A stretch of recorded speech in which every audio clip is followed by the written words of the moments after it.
All right, hey Bears, this is I guess, the first episode of Apex Predator for the Landgo Open 10K, celebrating our boy Justin here, who got 16th place. I'm joined by Alec and Eric, and we'll be talking a little about Alec's deep run at another tournament this past weekend. But first things first, congratulations, Justin, on the first top 16 in a gold plus event in like 5 months. So that's pretty phenomenal. Big feat. Yeah, I'm happy about it though. It's awesome. Yeah, go It's, Bears, dude. yeah. It, All right. So when you were playing in the tournament, like, did you show up that day being like, I think I'm about to make Lumra history today, or were you like, God, I hope I make top cut? so I went with a group of 6 friends, and our goal was for one of the 6 of us to make top cut. None of us thought Lumra was going to be the one. And surprisingly, I think I was the only person to get more than one win out of all of us. Whoa. And so, I don't know if we ever got the chance to talk about this. Was this your first like tournament, or first like big tournament, or like what's your, if you want to like give us a quick rundown on like what your CDH like resume is essentially like? Yeah. Non-existent. So in Magic the Gathering, this is my first tournament ever. Awesome. It's not my first card game tournament. I used to play YCSs in Yu-Gi-Oh! I was a level 2 judge in that card game. It got too expensive, as well as the fact of the constantly rotating format and just the changes to the game. I grew out of it. What, you don't like 18 different zones and skipping fusions and all that? Tuners, not your thing? It's not anymore. But so this is like my first. This is definitely my first Magic tournament. I don't really count like the 1 or 2 20. I say 20, like 16 people drafts I've done at my local store. Yeah, well, so dude, congratulations! That's phenomenal. First time. I'm not gonna call it beginner's luck. I'm just gonna say that your floor is very high. How about that? So congrats, bud. Thank you. It's the like Lumra's not exactly a deck you can get lucky on. Like, I think having played it for a while, I'd be super interested to hear some your thoughts on this, Alec and Drew. But you can definitely get really, really strong starting hands, but you don't even recognize that you high rolled, I feel like, until after you've got like a lot of games under your belt. Yeah. Layered combo decks have that nice ability of showing you the tip of the iceberg, and you think you understand, you get a couple aha moments about the layered combos, and then you get into the Dunning-Kruger phase where you think you have like a really solid handle on the deck, and then you find that then you get into the big void of, oh shit, this deck is actually deeper than I thought, and I know nothing, Jon Snow. And then you start to realize this deck will present lines that are very strange that you have to really dig for and make work with your different tutor packages and whatnot. So I definitely agree with that. Yeah. So there was definitely points like for me, because I used to play Anala. So there was definitely a lot of points where like you get into those layered combos and you don't realize where you're at. And then you're like, I mean, with Anala specifically, people can just pivot and like show you one counter spell, and then you have to completely change everything you're doing. So that definitely helps me prepare for playing Moonra, because I've only played Moonra since the end of March, so about a little over 3 months. But like going and playing Anala for probably the 5 to 6 months before that, because I was originally I was a Niv Mizzet player, and then Jewel Mode just got banned, so I switched over and I found Anala and I enjoyed the deck, so I played it for a while. And I think I've really like found, like now playing Lumra, I think I found a deck that I will probably stay with for as long as it's viable, which will hopefully be forever. Yep. They will only keep That's printing the hope right there. I mean, just like Magda, they're just going to keep printing broken artifacts, and Sisse, they're going to keep printing broken legends. They're going to keep printing broken lands, friend. And green cards. Yeah, Nature's Rhythm, shout out. Yeah, dude, card is so good. cracked in Yeah, half. sometimes it makes me sad though, because I feel like a lot of the really strong green cards that they print are all like, huh, whenever you put a +1/+1 counter on this, guess what, bro? You get another one. Hey, man, Which is not the type of broken green stuff that we're looking for. Instead, I feel like it's more the like cast with gear and brig sort of stuff. Yeah. So, but I guess on the subject of like green stuff that's broken, I would love to hear combining that with the fact that you also made top 16. What were some of the cards you played that were like performing really really well, and you're like, oh my god, I can't believe that like everyone is on this card. So so for me, a lot of those cards were not green cards. Interesting.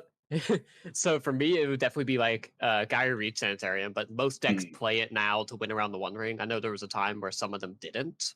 Mm-hmm. And then LED, I have not seen every deck playing. I think there's quite a few that actually don't play LED. Ish. I think LED is pretty slept on.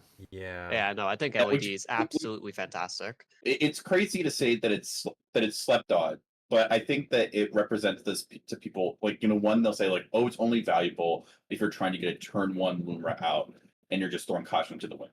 I think if you're evaluating it in that sense, that's a very understandable game state to say like, I don't know if that's really the type of thing I'm looking for in this deck. What are some aspects of playing with LED that you're like, no, don't think about it like turn one, Mycosynth Gardens. Think about it like in this situation. What would you want to encourage people to keep in mind when thinking about LED? Yeah, so I think one of those points about like that with LED is specifically like if you're going into your combo turn and someone stops you and you've sacked a couple lands, you may have not sacked everything, whatever. But just the fact of drawing the LED can get you to another point where you can recast Lumra later in the game, where you don't care so much about your hand being gone. And a lot of the time, we really don't care about our hand being gone anyways, because we have things like Shifting Woodland and other lands that we're gonna discard and then recur with the Lumra anyways. So like with Shifting Woodlands and other artifacts that we can recur, discarding them to an LED doesn't really matter. So like the hands can feel like they are going all in, and a lot of the time, in those earlier turns where people are talking about like playing the turn 1 or turn 2 Lumra with LED, you don't have to do that. We play so many lands that make 2 mana, 3 mana that you can, or not 3 mana, but 2 mana, or I guess Lotus Field 3 mana, but just the fact of being able to like have the LED there and just holding it and just having the threat of, hey, he can cast Bloomer and we don't know what he has, he could try to win. Because you can play an LED with a land and just having 4 cards in hand, and they don't know if those 4 cards are Mirror Pool, Lotus Field, and something else. And then you crack LED, discard those, and cast Lumra. That's a really interesting way of framing it too. I think my experience playing, like switching onto Mishra's Workshop in Magda has like really helped me appreciate how good LED can be at different stages during the game. And that is that you don't have to use it as a turn 1 I'm going to push to win the game, or turn 2 I'm going to push to win the game, and if I don't win the game here I'm going to stop forever. That's kind of how Mishra's Workshop works in Magda, because you go down a red source, you're slowed down by a turn for your actual lands, and it becomes very clunky. But what it really is that you get to establish on turns 1 and 2 doing normal things, play it out hopefully before Heuristic Study, and then you get to pop it whenever you need it to get that extra whole bits of mana to get your engines going. And that's what I would say is like the strength of the card and why I think it's slept on. Not to mention the fact that it can dump your hand if you're in like a draw heavy build. And that's and honestly, I was sitting on 4 lands in my hand with the ability to cast Blossoming Tortoise, and I'm like, okay, well, let's throw that out. And then I've got the LED plus 1 extra land in my Aftermath Analyst in play. So I can just pass the turn, and then they don't know what's in my hand, of course, so I can just slam the Aftermath Analyst ability, drop all those lands in the bin, and with the LED, and bring them all back. And then going into my next turn, I'm completely set up. I think it's got some really sneaky tech to it. Yeah, so it's Zero almost mana. it's in a weird way, it's almost like a stacks piece. It's almost to the point where your opponents have to watch out that you have LED in play. Even if you have 4 cards in hand, they don't know what it is. Because it's the point of they can't go and try and slam stuff because you can just crack LED. Like they can't tap out Right. almost. Like It's if you a, it's a lot if you're playing against a Timna Crom and they tap out to play Ristic Study, and then next turn you just crack LED and ditch the lands and play Lumra, they get 1 draw and then you're trying to win the game. Yeah, I was in a game once where I had a shifting woodland on the battlefield, an LED on the battlefield, but a collector oof in hand. And so when a Rockside player looked like they were positioning for an Adnaz, I was like, hey man, there's a Kennen player coming up right after you, and I only have the ability to stop you or him. The spell that you're doing is at instant speed, right? At any point in time, I can crack the LED, send this collector oof to the yard, turn a shifting woodland into it, and then everyone stopped. Do you want to do it on your turn when just you are stopped, or do you want to wait and go on top of me once this cannon tries to pop off? Ended up, neither one of them went for it, and I just used the LD to cast Lumra on my turn. Like, it's the gun you don't have to shoot. It's this one you have to point. Yeah, I'm so glad to hear that card went really well for you, Alec. I would love to hear a little bit about the tournament you went to, because I mean, you're like, in my mind, you're like the Lumra GOAT. Like, I was playing just random spell table games. I think I was still on Orvar like over a year ago, and I just for me, I played against you the first game. I was like, oh, this is really cool. This is super neat. But it's probably just like a one-trick pony. And then we went to the next game, and I literally was like, okay, guys, before the game starts, here's everything this deck does. Here's all we need to do to stop it. And even with 3 fully informed opponents, it didn't matter. And it was so cool and so interesting. So I messaged you on Discord and was like, dude, you gotta give me this list. And then the rest is history. And now we're here with this great community. But so that was like a year ago. But I feel like this From the Cradle to the Guild is I think the biggest tournament you've taken Loomer to, right? Yeah, actually it is the biggest tournament I've taken Loomer to. But I had a great time. I mean, early on I was definitely in my zone, and I was able to get some pretty quick wins on the first and second game, in first and then fourth seat. But I mean, I don't know that one card really stood out for me. I think it was a combination of politics and maybe that's not true. The first game, I definitely was in a position where I was able to just strip lock my opponents and just keep casting Lumra over and over, and they weren't able to do anything because I've got Collector Oof in the grave, and they've got no lands in play. So with my Shifting Woodlands deck, I was able to just keep doing that over and over again. So that was a pretty dominating position, especially from first seat. And then, God, my second game, I forget exactly how I ended up coming about the win. I think I ended up having a politic and saying, well, I won't push for the win on my next turn. I won't do that. And of course, I set myself up in a position where nobody else can do anything, and I go into the next player's turn, and I win in their upkeep. So. Yep. I love the whole like, oh yeah, no, I'm just gonna use this clock to make a bunch of treasures, but I cannot win this turn, or I won't win this turn. What about your upkeep? Yeah. So the deal that I won't win on my turn is not a real deal and should not be made. Yeah. You ever hear a Lumra say that? Just know that there's tricks coming. Yeah. Yeah. So I want to. You go, Drew. Yeah. So I just want to poke a couple questions before we get into like comparing the Alex deck to Justin's. So did you? Just for clarity, we're gonna do a little call forward here. There's only one card difference between Eric's primer list and Justin's list, the one he went top 16, and the difference was I want to say someone's running Forgotten Temple, and I'm running High Market and High Market. All right, that was 3 people talking at once. Oh my God, finishing each other's sentences. Oh my gosh. So I run High Market, and he runs Deserted Temple. Right.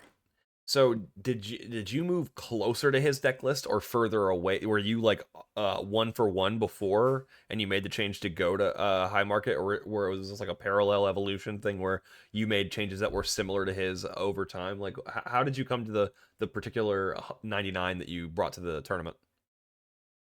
So there was a time, so I played fairly similar to his list for quite a while, actually. I think that not much before the tournament, we were probably 5 to 6 cards different. And some of that was just swapping out lands, swapping out the amount of forest and snow covered forest.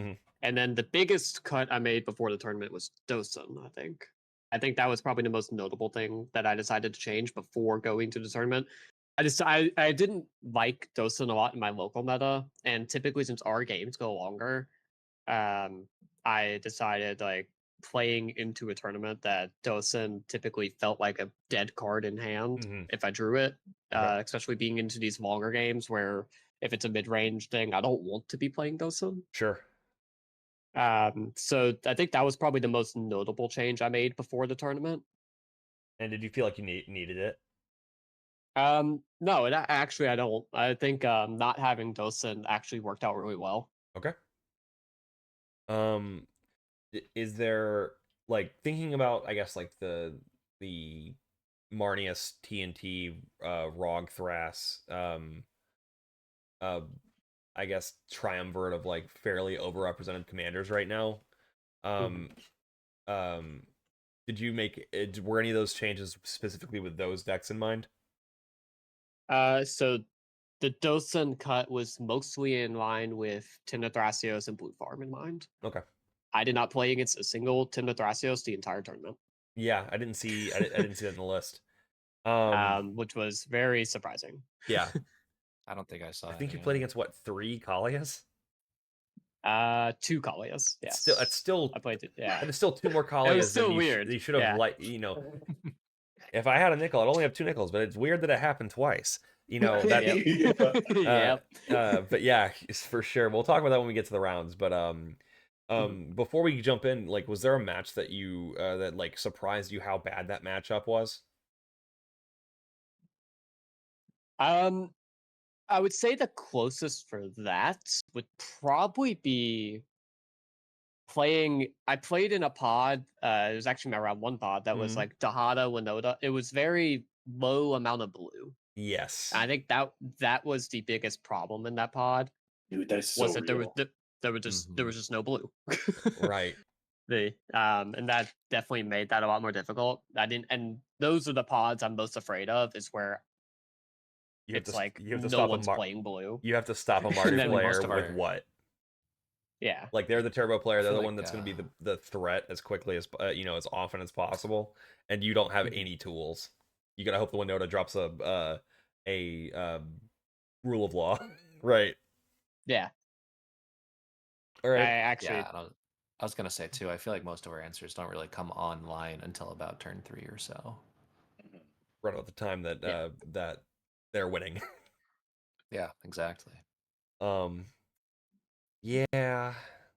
Big sad that Winota isn't like a hard stack anymore. I feel like it kind of needs to be if it's gonna like do anything. Yeah. What was your experience with that, Alec? Was there like a match that like it really surprised you? Of like, why is this game so difficult? Or do you feel like that you've kind of had this like, as a Lumer pilot, you've kind of always had this arch enemy, and that's the way that this tournament played out. Which do you feel I was expecting to see some Magda, and that's typically what I tend to fear the most, just because they can instantly get the Torpor Orb to shut us all off, right? They don't even have to. They just have to threaten it. Exactly, right? And so you just end up kind of sitting around, not doing too much. But... Another card in Magda is Unlicensed Hearse. Oh, love it. Hearse. Oh, yeah. Well, gross. We're back on Agatha's, too, so. Yeah. Yeah. I did find myself sitting against Tyam in seat 1, a Winota seat 2, and seat 3 was a Xyrus, the Writhing Storm. So a blue player right before me, which was wonderful. And the Winota was able to get a very early Magus of the Moon, followed up by a Soulless Jailer, and I was like, well, I'm out of this game. Like, this is it for me. And so all of my 4th seat interaction was basically shut off, and so I kind of just sat back and bide my time until I was able to really push for the win. So that was definitely the pod where I was like, I did not expect to see a lot of this going on, but Yeah, I've played a couple games like against like Stella Lees who have deployed Blood Moons, and it makes sense in that deck because all you really care about is taking your opponents off of blue mana. Um, but I'm always like, why the hell am I being stacked up by an instant turbo deck? Like, what the heck? Something is wrong here, and it's not my fault. It's the, I mean, not surprising anyone. Like, land stacks effects tend to hit the land deck pretty hard. Right. Yeah. It's All we needed interesting was that the Tayam to play the Dothy Voidwalker, and my fate was sealed. So Yeah. oh man, brutal. Yeah. Brutal. That's like the triple oppo with Magda. It's just like, maybe I didn't win this game. Maybe I wasn't meant to. Maybe it wasn't meant to be. Yeah, this one, today I'm part of the 13%, and I embrace that. What about the inverse? Were there any cards that you guys were like playing, and then before the game even ended, you're like taking it out of its sleeve, and you're like, never again, bro, never again. Right. I'm honestly like sad to say, but I'm kind of looking at Emrakul for that reason. There was many times where I had it in hand, not enough mana to cast it, and it just sat there, just kind of staring me in the face. So I actually ended up taking that out of my list, kind of regretfully. I don't know that that's going to stay that way, but that's kind of where I'm looking right now. I think for me, I'm actually in a very similar boat of looking at Emrakul, and I'm thinking about when I test Chocobo, cutting Emrakul for Chocobo. I would do that. Just to get an idea of how Chocobo runs in the deck, but I didn't have Emrakul come up once ever played in the tournament, and the few times I had it in hand, it just felt like a dead card. It's from a lot of our conversations, Alec, one of the strengths of the card is that it's this insane mid-range buster.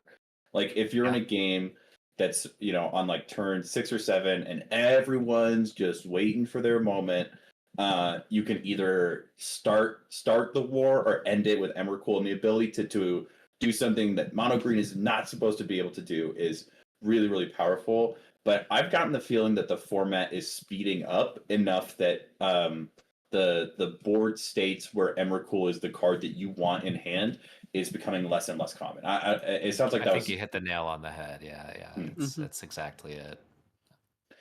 So my expectation is that as Turbo starts to kind of ramp back up, we're going to see a little bit of a resurgence of stacks by the mid-range decks that aren't able to, for instance, Blue Farm can turbo and mid-range super duper well, but TNT can't really turbo. So I imagine we'll see them running more like, unfortunately, Dothy Voidwalker or those style of decks. It's interesting you say that too, because immediately when I got home, I'm like, I think Tabernacle goes back in, and I'm looking again at Root Maze. So I think I almost want to be the one putting those stacks back in.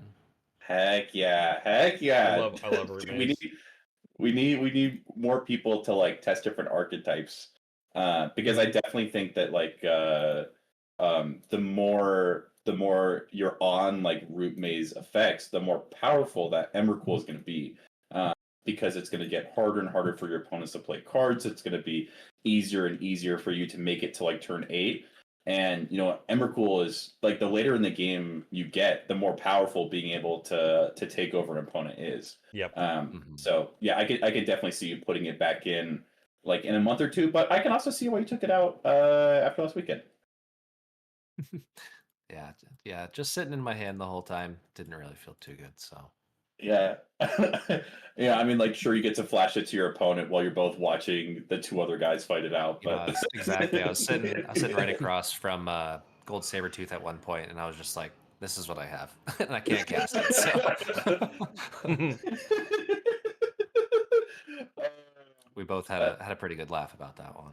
That's really funny, especially because he's a big Emrakul guy. I don't think he runs it in his dog Thras, but I think when he played in the Heisenberg, I think he cast it 3 times in his top 16 match. But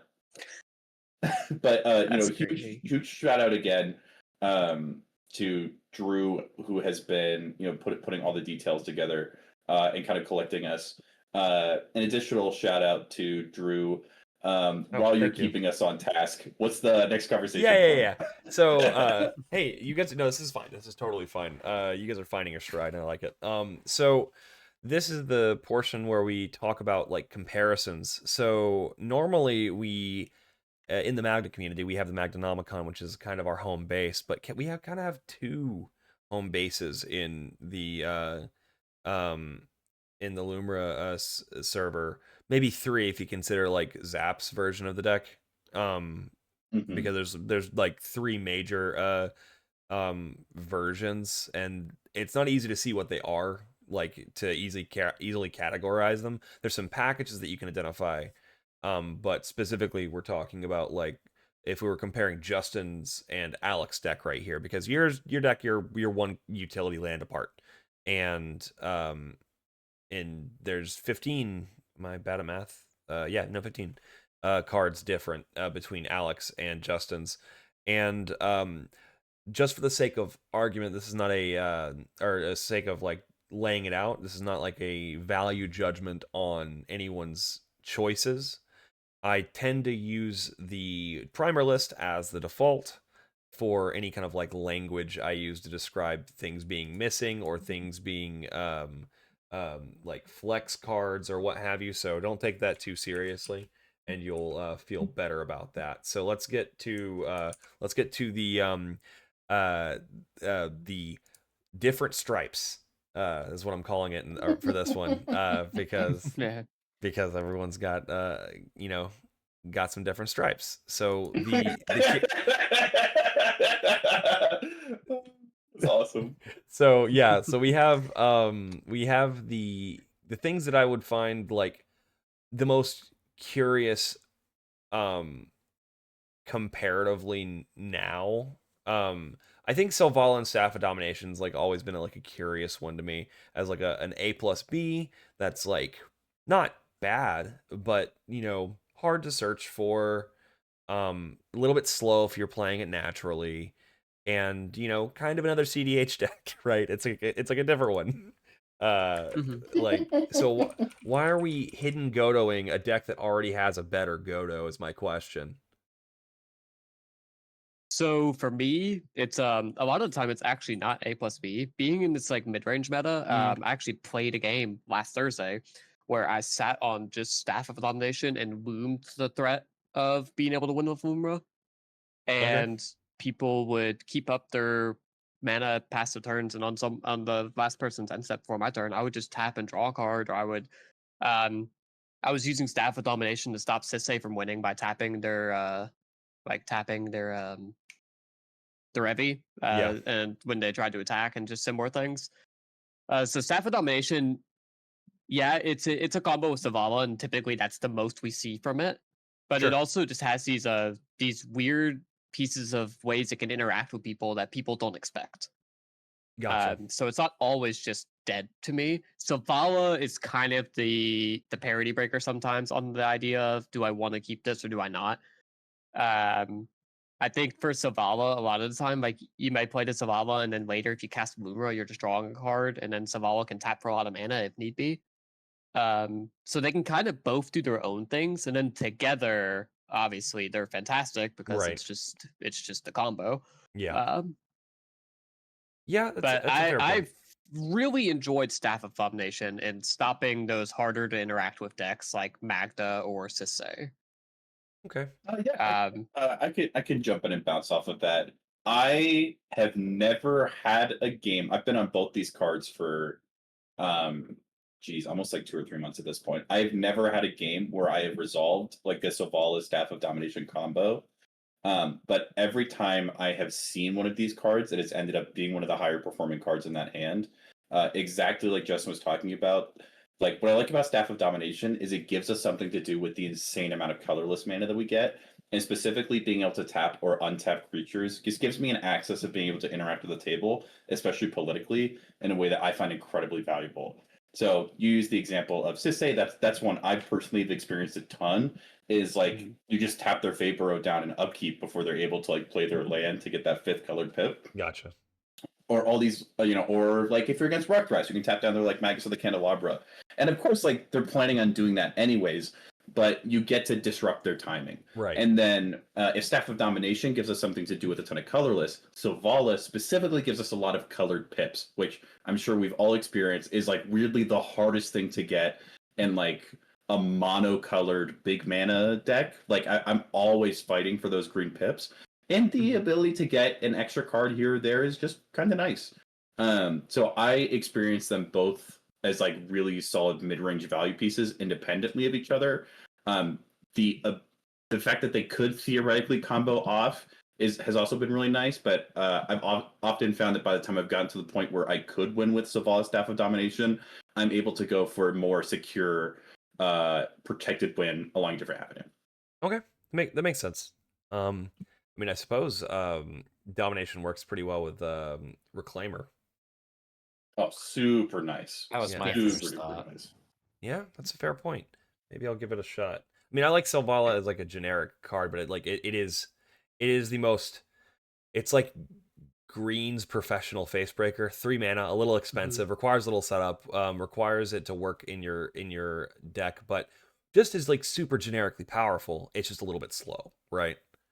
Yeah, I think for me, even if I ended up cutting Selvala, I would probably still keep Staff of Domination. Okay. Absolutely, I would very much agree. If I cut Staff, I am not sure I would still keep Selvala, but I really really like both the staffs because of their just generic utility, and given that like so much of our interaction is strapped to our land base, having something that allows me to kind of bridge the gap between when I first cast Loomer and they enter tapped versus when I get my next turn when they enter untapped, I found really really helpful. Okay, I mean I like that. That's a good breakdown of why you might play the card that's not exactly intuitive. Because for me, it felt like, okay, A plus B. What's behind the under the hood here? I got a secondary question that's more of a deck building question based on your recent experience. Like, are we seeing like Selvala and Staff as like, and they're not fitting the same slots as like an Emrakul, but do we like those cards better because they have a more consistent mean, I guess,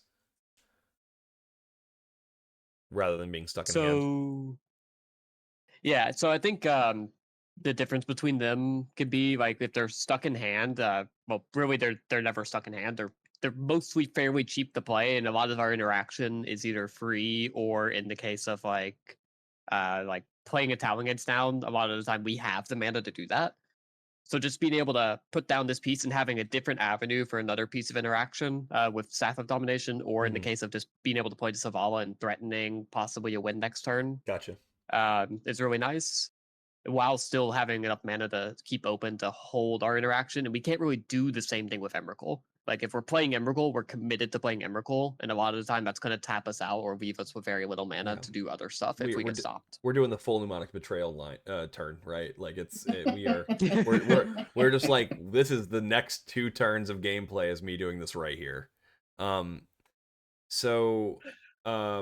that's useful. Like I had just slotted in Emrakul, and I'm based on that conversation about Selvala, I'm more considering those 2 instead.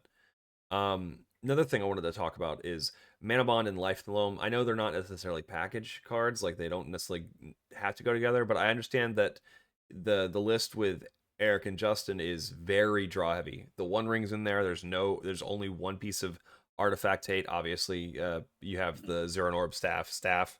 So you're all in on using all the good artifacts that Loomer can. So I see a lot of extra draw, which works with both Life and Loam and Mana Bond. Is that more or less the vibe for those 2 cards? Is that they help capitalize on that stuff? So I think for specifically, so I think for like specifically Life from the Loam, a lot of it being the ability to just mill extra cards for that first Loomer cast is fantastic. Yeah. Along with the side of if Loomer gets stopped, you have that option of using Life from the Loam, getting it back, and then recurring some of those interactive lands so you can sit in the game longer. So like if you get stopped and you're worried that someone might be threatening a win, you can Life from the Loam and grab your Talon Gates or grab your Pit of Offerings or something. Sure. That just stops people from being able to try to go for their win. Mana Bond is a little different. So the biggest thing that a lot of people don't realize about Mana Bond, it is a May. You don't have to do it. So it's just the point of you can play it, and then it's similar to the idea of LED, where you're just sitting on a threat. Sure. And at any point you can drop your hand, and people don't know what's in your hand until you decide I'm gonna go for it. And it's so cheap and it's so easy to play into that line with it. It's like one green pip is nothing for this deck. Right. So being able to just have that overlooming threat of we don't know what he has, he can go and drop 3 lands and try to win possibly in this other person's upkeep. Yeah, and because it doesn't put them in tapped, and if you have, and even if you have an untapper, it untaps them. But and it can potentially draw like if it's combo piece and shifting, you just might win the game on the spot during cleanup. Yeah. Okay. That makes a lot of sense. Something I like about Mana Bond and Life from the Loam a lot is, for me, they indicate where I want cards to be. Is either on the battlefield or in the graveyard. While I have had the opportunity multiple times to have be able to keep a first 7 that's Mana Bond and 6 lands, feels great. Love it. I also really like it if I've been able to draw 5 or 6 cards off of a One Ring. To sure, it gets 2 lands into play, but also it gets all my combo pieces that are 5 or 6 mana into the graveyard, where I can Shifting Woodland them for 4 mana. Gotcha. And so it's ritualing in this weird way, but also it's insulating me from being counterspelled, because I'm putting pieces in places that they're harder for my opponents to interact with. And then Life from the Loam, I like how I think for me, a lot of these cards represent the ability to either go fast or really slow. I either like Life from the Loam's ability for me to keep really aggressive lands. I can keep just a Crystal Vein and a Havenwood Battleground, and then bring them both back, or do all this weird stuff. Or I can just do this weird where I'm just going to dredge 3 for 5 turns in a row, and by the time I cast Lumra, I have already made sure that everything I need is where I want it, in the graveyard. Yeah. I really enjoy all of these cards. I think they're super duper fun. I would put all of these in kind of an improvisational kind of toolboxy space. Yeah. And so I can definitely see why players would prefer either to run some more typical pieces like Root Maze or Trinisphere, because you don't need a toolbox. You already know what you need. You need to stop all the Rockside players in your local meta. Or if you're looking for something that, while it has that same level of versatility, it does it along a different avenue. So instead of having Selvala, you want Sowing Microspawn or something like that. That's what I see these 4 slots kind of representing. Okay. That makes a lot of sense. Yeah, and then another thing, talking about the Mana Bond specifically, putting stuff into the yard, just having that idea of you have a hand with Mana Bond that helps you break parity a turn earlier, of ditching the Ashaya in your hand and then playing and being able to get it into play a turn earlier by using a Shifting Woodlands or something. Just helps, because sometimes it's just that point where you can get it that 1 turn earlier, and that matters a lot in this format. And I think we've also all had the experience of you've got the Amulet of Vigor on the battlefield, and then you've got your combo land in hand, and you're all I have to do is untap and play my land, and then make sure I mill the other piece at some point down the line, and then you draw out the other piece that you're supposed to be milling, and you're like, how do I play? I don't have Exploration, I don't have Burgeoning. How am I supposed to play 2 lands? Right. I think that's another. I think being on a few more draw engines, I've really appreciated the ability to, after kind of refilling my hand via these pretty weird engines like Heartwood Storyteller or Selvala, to be able to then transition them where I want them. Because I don't know about you guys, but it's pretty rare that I want cards in my hand. I'm scary enough as it is without holding a grip of right. Don't worry about him. He's hellbent. Right. I got you. Yeah. All right. So let's press on to the next set of cards, which is our Missing Tools. And we've talked a good bit about it, and I'm just going to try to sum up these just mostly for brevity. There are a couple cards that I think we might want to dwell on. Sounds like Dosen, you kind of want to be the danger, not and use use your political tools to find windows rather than force windows and protect them in a very, Rogsai counterspell D-grid kind of way. Am I characterizing that correctly? Yeah, I would very much agree with that. We did talk a little bit before we started recording. I think both me and Justin shared the sentiment that even though we have very different play styles, we both have found ways of solving the problem that Docent solves in ways that don't require a card slot. Sure. But that's very much like play style, preference, and the specific time and place in which we're playing. I try really hard to do this, and I hope that's a worthwhile effort. But I don't think I would consider any of the cards in this missing space as cards that I don't think people should be running. I just don't think they have quite the amount of layers to them in the current list that I'm playing. And I wouldn't be surprised if Justin feels somewhat similar, but I can 100% see all of these cards in tons and tons and tons of Loomer's lists and deserving their spot every single game. Yeah. So I think specifically touching on Dosen, I think once you are more comfortable highlighting the deck, as well as once you might be more comfortable in your meta, that could be a point where you decide you want to cut Dosen. But I definitely think Dosen is a great card when you are learning the deck. Yep. Because it really stops people from being able to like interact with you, and you can just play through your lines without having to worry about some weird thing happening. I almost tend to disagree with that. I think the more I've played the deck, the more I actually like something like Dosen. Where I think Dosen, where most people probably don't understand, is yes, it says players can't play spells only during their own turn, right? Well, we're sitting here and we're interacting through our land base. We're not casting spells. We're using our lands to interact with the table, and I think that provides a very unique way of being able to remove certain pieces to allow us to actually go off.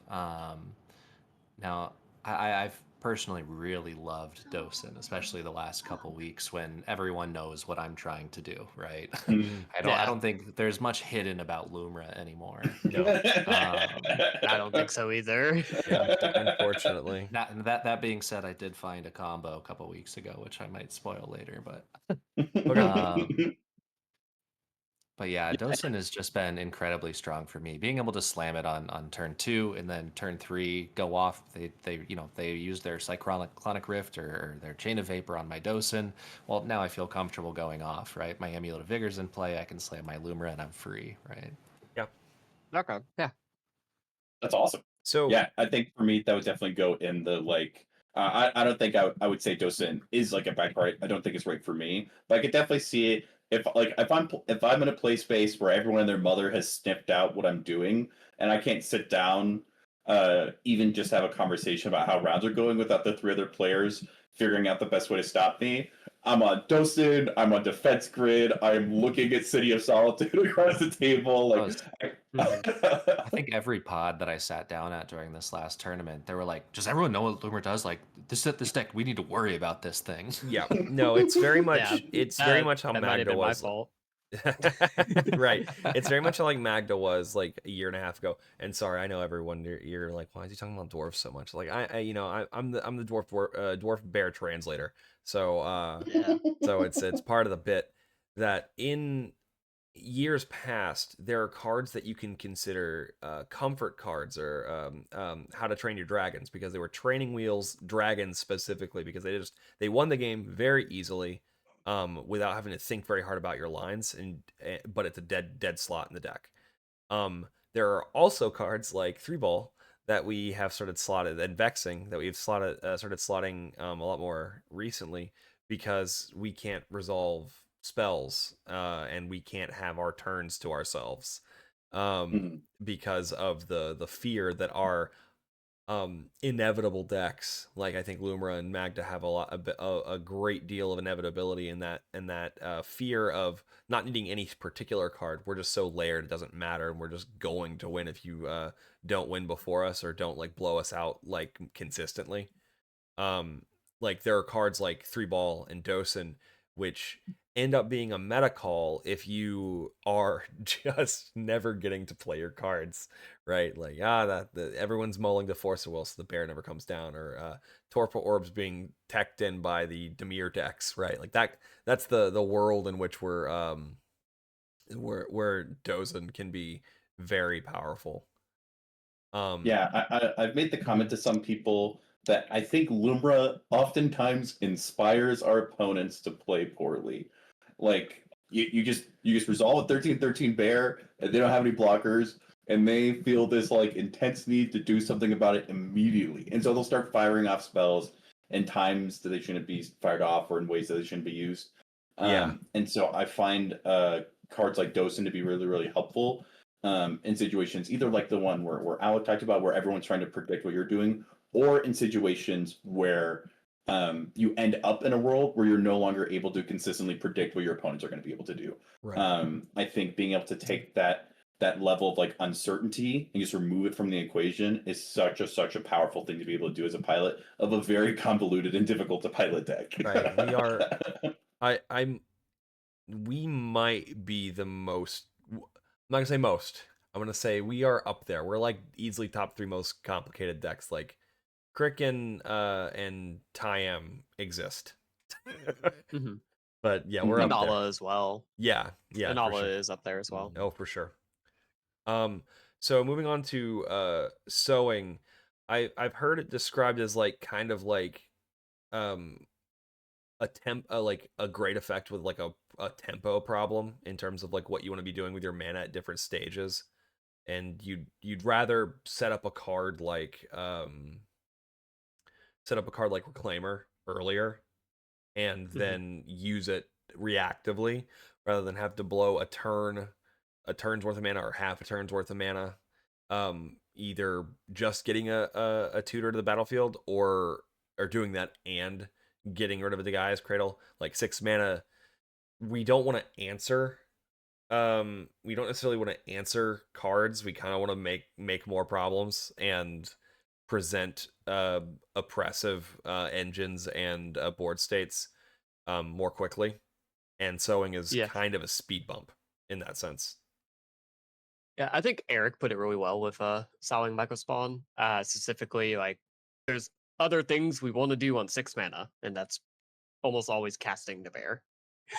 And then on 4 mana, it seems like it is a fairly high price to pay for a land tutor. A lot of the time. Yeah. Because there's points where you might sit down in a pod with a Rock Thracius, Timna Crom, and a Timna Thracius. We'll say that. And you'll have a hand with Mycospawn, and you will look at it and be like, do I want to play this on 4, or do I need to hold this to 6 to deal with a possible Gaia's Cradle? And that can lead you away from even wanting to keep the hand in general. Yeah. And a lot of the times when I did play test it, I didn't play test it for long, but when I play tested it, it led me away from keeping hands that had the card, because it just felt like it was doing stuff too late into the game for what my list was doing.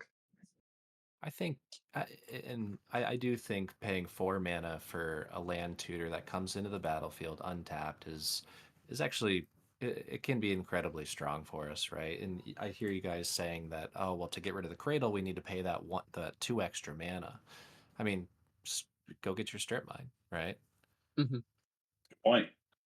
Another argument specifically in favor of this card, I heard you use a while back, Alec, and it's what I think about almost every time I think about this card, is back when 10th with Discovery used to be way more ubiquitous with Lumra, and we'd end up in these spaces where people were starting to catch on to it, so no one would search, we'd only get 1. People were still pretty comfortable with paying 4 for 1 untapped land, and essentially like, sewing Mycospawn is that, but X times harder to counter. And so I think that like I see it as a like honestly, I can see people running this for the same reason I really like Staff of Domination, is that oftentimes it's going to be able to kind of do whatever you want it to do. It's a unique effect. And it also just represents a lot of like different opportunities to like politic with the table. Yeah, and kind of like I was saying earlier too, like our deck interacts via our lands, right? So this is, if you look at it as just it's another land tutor to get my combo piece. It's a pretty narrow scope, or to remove the cradle, or to, I mean, it's a Gaia Reach Sanitarium for 4 mana. You know, it's a Buried Ruin. It's anything really that we're looking for at the time.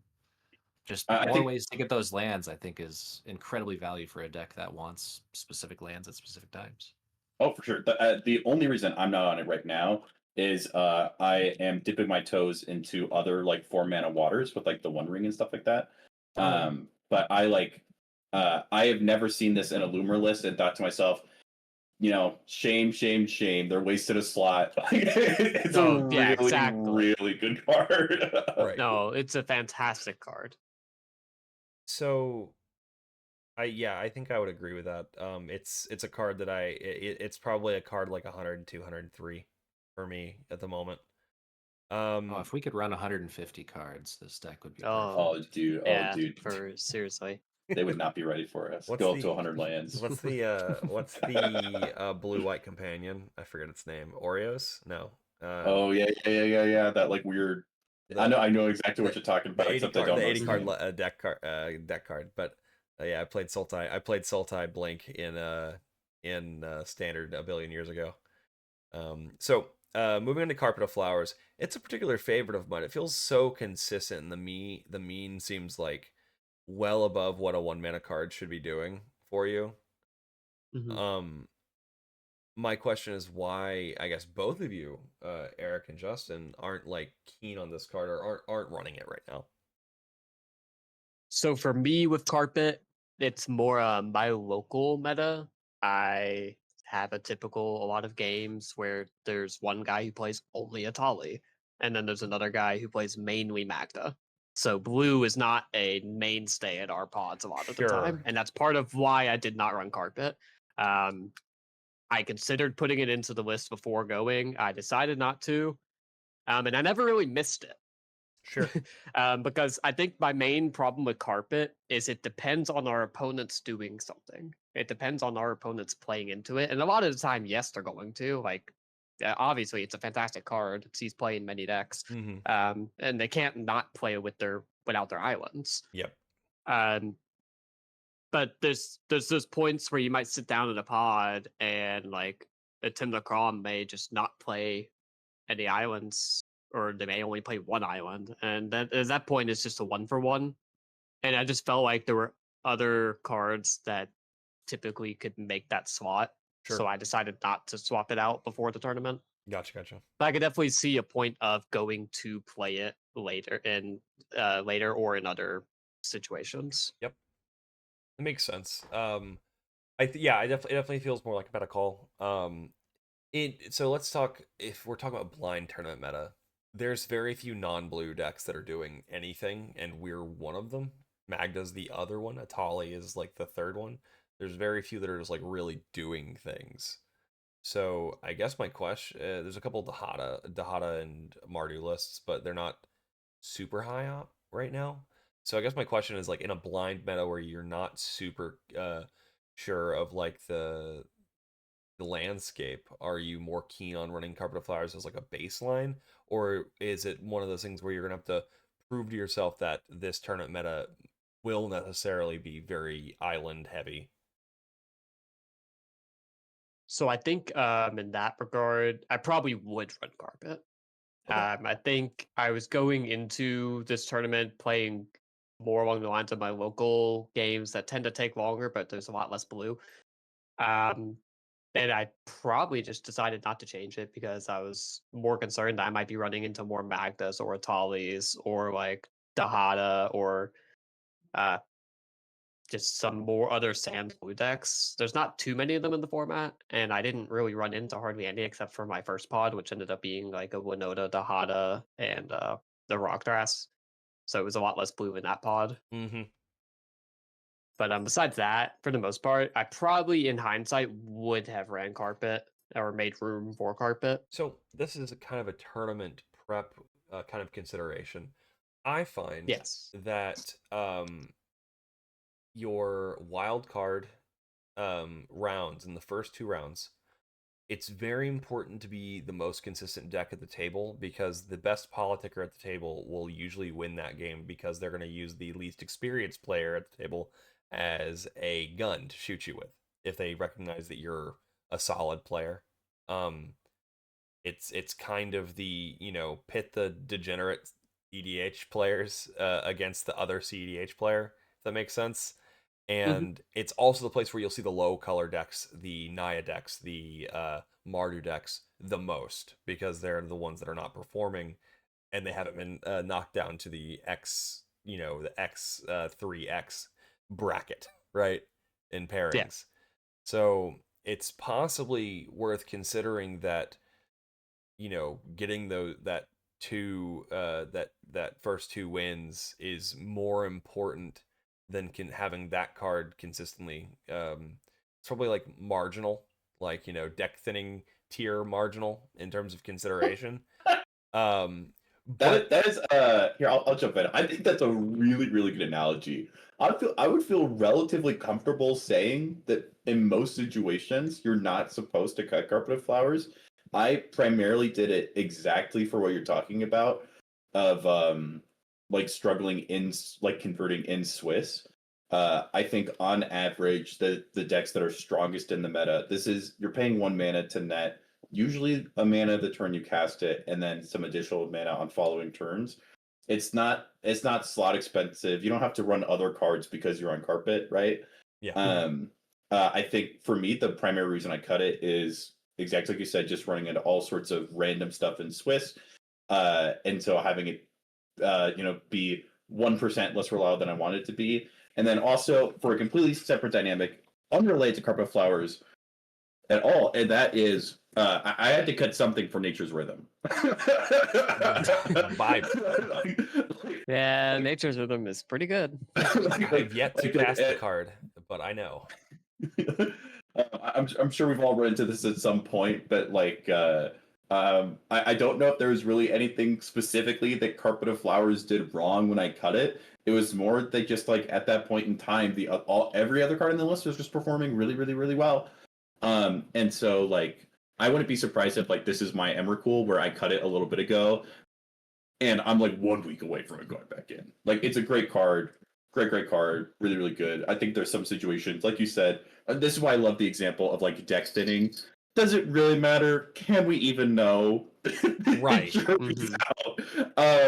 But that's at least the logic behind the decision. Okay, cool. That's what initially jumped out to me, because I know, from going 0-2 and having to fight against the worst, and no shame to anyone, I was also the worst in those tournaments. But playing against the worst players, you get the political inexperience, the not the really off meta fringe stuff, and it's all because you didn't crush your first 2 games, which most great players and good players should be able to do in a large event that is attracting some first-time CDH players. Yeah, if you're in a tournament and you're 0-1-1, you're about to see the strangest decks you have ever seen.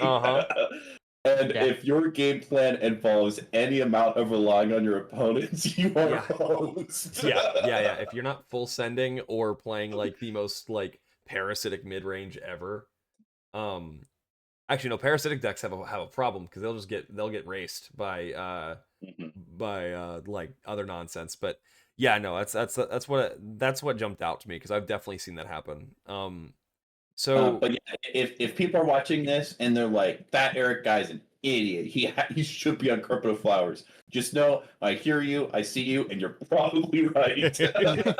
Yeah, I'm kind of in the same boat of like, yeah, I probably should be on carpet, but I did not run it this time. It's more consistent than every other mana dork, except for the one that makes our commander uncounterable, right? Like that's kind of the thing. And it's so powerful whenever I have a delighted halfling. Yes, yeah, no. I mean, honestly, there's I mean, I'm this close to cutting birds for Allosaurus, just for some cheap 3-ball action. Ooh, interesting. Yeah, so there's some interesting and this was like Carpet was like the one card when I was making changes to my list earlier based on the primer that I wasn't willing to cut. I was like, I will just not run this other thing. I'll be happy with that because Carpet's that good. But anyway, we've spent enough time on Carpet. Let's move on to Bridgeworks. For me, this card is just something you can't search for. Therefore, does it exist in the deck? So It's free. People say it's free, but you can't turn Shifting Woodlands into it, and you can't cast it off 6. And in my mind, that means it's not free. And sure, it has a land on the back. Sure. We have a lot of lands. Is it a land in the graveyard? Honest. No. No, I'll be honest. I didn't consider it when building the deck. I just didn't consider it at all. It just the fact that there's so many ways we can't use it. Like being a sorcery in the grave, being a sorcery in our hand in the deck. Yeah. And it just can't tutor it. Half the time we draw it, it's probably not going to be useful in the current situation. Yeah. We have other ways to remove creatures that are tutorable, like Malferonon, Ominous Cemetery, Talon Gates. Yep, absolutely. Just because it's green doesn't make it good. What do you guys think about Disciple Freyleys? Better, but like I don't think it's necessary because there's better. If she could sack herself. If she could sack herself, I would consider it much more. Yeah. It's a permanent in the graveyard. It's a permanent in your hand. It's a permanent to all your tutors. That's very relevant. But like the card isn't that good. Like Bridgework Battle is a better card because it has a more reliable mean and isn't only on post Lumra. Mm-hmm. Yeah. God, I wish that like Bridgework Battle was like a 3-mana creature that when you played it, it did damage to target creature equal to power of target creature control or something like that. Like even if it was an I wouldn't care. Like I just die on ETB. Give us something to put in the graveyard. Like that's just fine. It's a way to tutor it, basically. Yeah, a way to tutor it. Yeah, so I agree with you. I think it's a card that's like not super worth it. But it was an Alex list, so I want to give Alex a chance to talk. Yeah. No, I mean, I definitely find it to be one of those kind of flex slot cards. For me, I want more things to get rid of the things that are going to stop me. And when I think about that, it's Drannith Magistrate, it's Dathi Voidwalker, it's Rest in Peace. So I want to make sure if any of those hit the board, I'm ready for them. And so Bridgeworks Battle is just that piece. You know, I play it early, as a land, then I go get my Arid Archway, send it back to hand, and then kill the thing that I need gone. But it's not tutorable, and that is why it's just a flex slot. The Disciple, though, I think you guys need to play that card a bit more. It's just like, it is a land. Like it's just a green land. I'm keen on having that in the deck as kind of like a default. Like there are bad red lands in Magda that just do not do anything. Like Silken's I've used that for its the 1/1s. One time in 1,000 games. It's still a red land, who cares, right? And Freyleys is much to that, is the same thing. So maybe I think oftentimes when I recommend, or like people are like, oh, like you have like Lumra, like do you have a list? I feel like I'm far more keen to send them Alex's list than my own, because I think that like I think Alex's list is probably one of the best lists for like people if you're playing into pods where people have teched against you. Yeah. Like if you are like I feel like Alex's list is really, really good. Like if all you want to do is play Lumra, you want to play game after game after game, and like you still want to be able to play it like the week after when everyone puts Rest in Peace in. Yeah. Like I think you've done a really, really good job, Alex, of not just building an interaction for like how to stop like Rock Grass or Blue Farm, but also like making sure that your deck is able to solve every problem that you might run into that would prevent you from winning. I have a lot of respect for that. Yeah, and it's one of those things. Yeah, we can't always rely on our opponents, kind of like you guys were saying in those early kind of random Swiss matches. You're hoping that there's some blue players in your pod. That's kind of why I run those weird interactive pieces. I want to make sure I have the answers for them. Yep. I also know that you play like a ton on Spell Table, so We can talk all we want about random games and tournaments, but you're the frontier of the Wild West, bro. Yeah. And so I can see that making cards that are able to like have effects like this way, way, way more powerful in that situation. Yeah. And even in my local meta, it's the same thing. Everyone's pretty ready for me. So, all right. Well, thanks for that, guys. That was a lot of good information on like just these 4 cards. And would you believe there's 4 more? So this is the flex check. These are the cards that are like the flexiest. I found the tireless is probably belonged on the other slide more so than I would have given it credit for. I put this part together a little bit later. So we have Heartwood and Tabernacle in Eric and Justin's list, and then Tireless and Dryads in Alec's list. So let's start with the majority here. Heartwood, as I understand, is the great equalizer, the 3-ball that draws you cards, and it just feels good to be in a spot where you're where no one can push, and you are providing the people that the 2 that would stop them with cards to stop the one that's trying to push. And you were just drawing cards. Yeah, so with Heartwood, it's a big point of contention in a lot of decks I've seen. Some people hate it, some people love it. I definitely like the card more. Being able to just have your opponents stop each other while you draw cards, because 90% of the time your opponent's drawing cards, and just having other tools, most of those tools are not able to stop you. So it's a big point in contention of just just having opponents stop each other and not being able to stop you is a part of why I like the card. Yep. Another point is just with the amount of lower to the ground creatures that are seeing play. Like, I mean, obviously Rograk, Thrasios, Biomancer's Familiar, stuff like that. People having a Bowmasters in play. This Heartwood Storyteller tells those players they have to sit back on their mana. They have to play the game plan of pass on Thrasios with Thrasios up. Because if they play a spell, the Bowmasters player is inclined to just kill their Thrasios. Yep. I like that. And just being able to force them to just pass their turn by playing a Heartwood Storyteller, which is something that can stop other people from winning, and then also just stop them from advancing their game plan, has always felt really nice. Yeah, no, I like that. It seems. I think that in mono green, if you're trying to keep parity with the table, you have 2 main ways of doing it.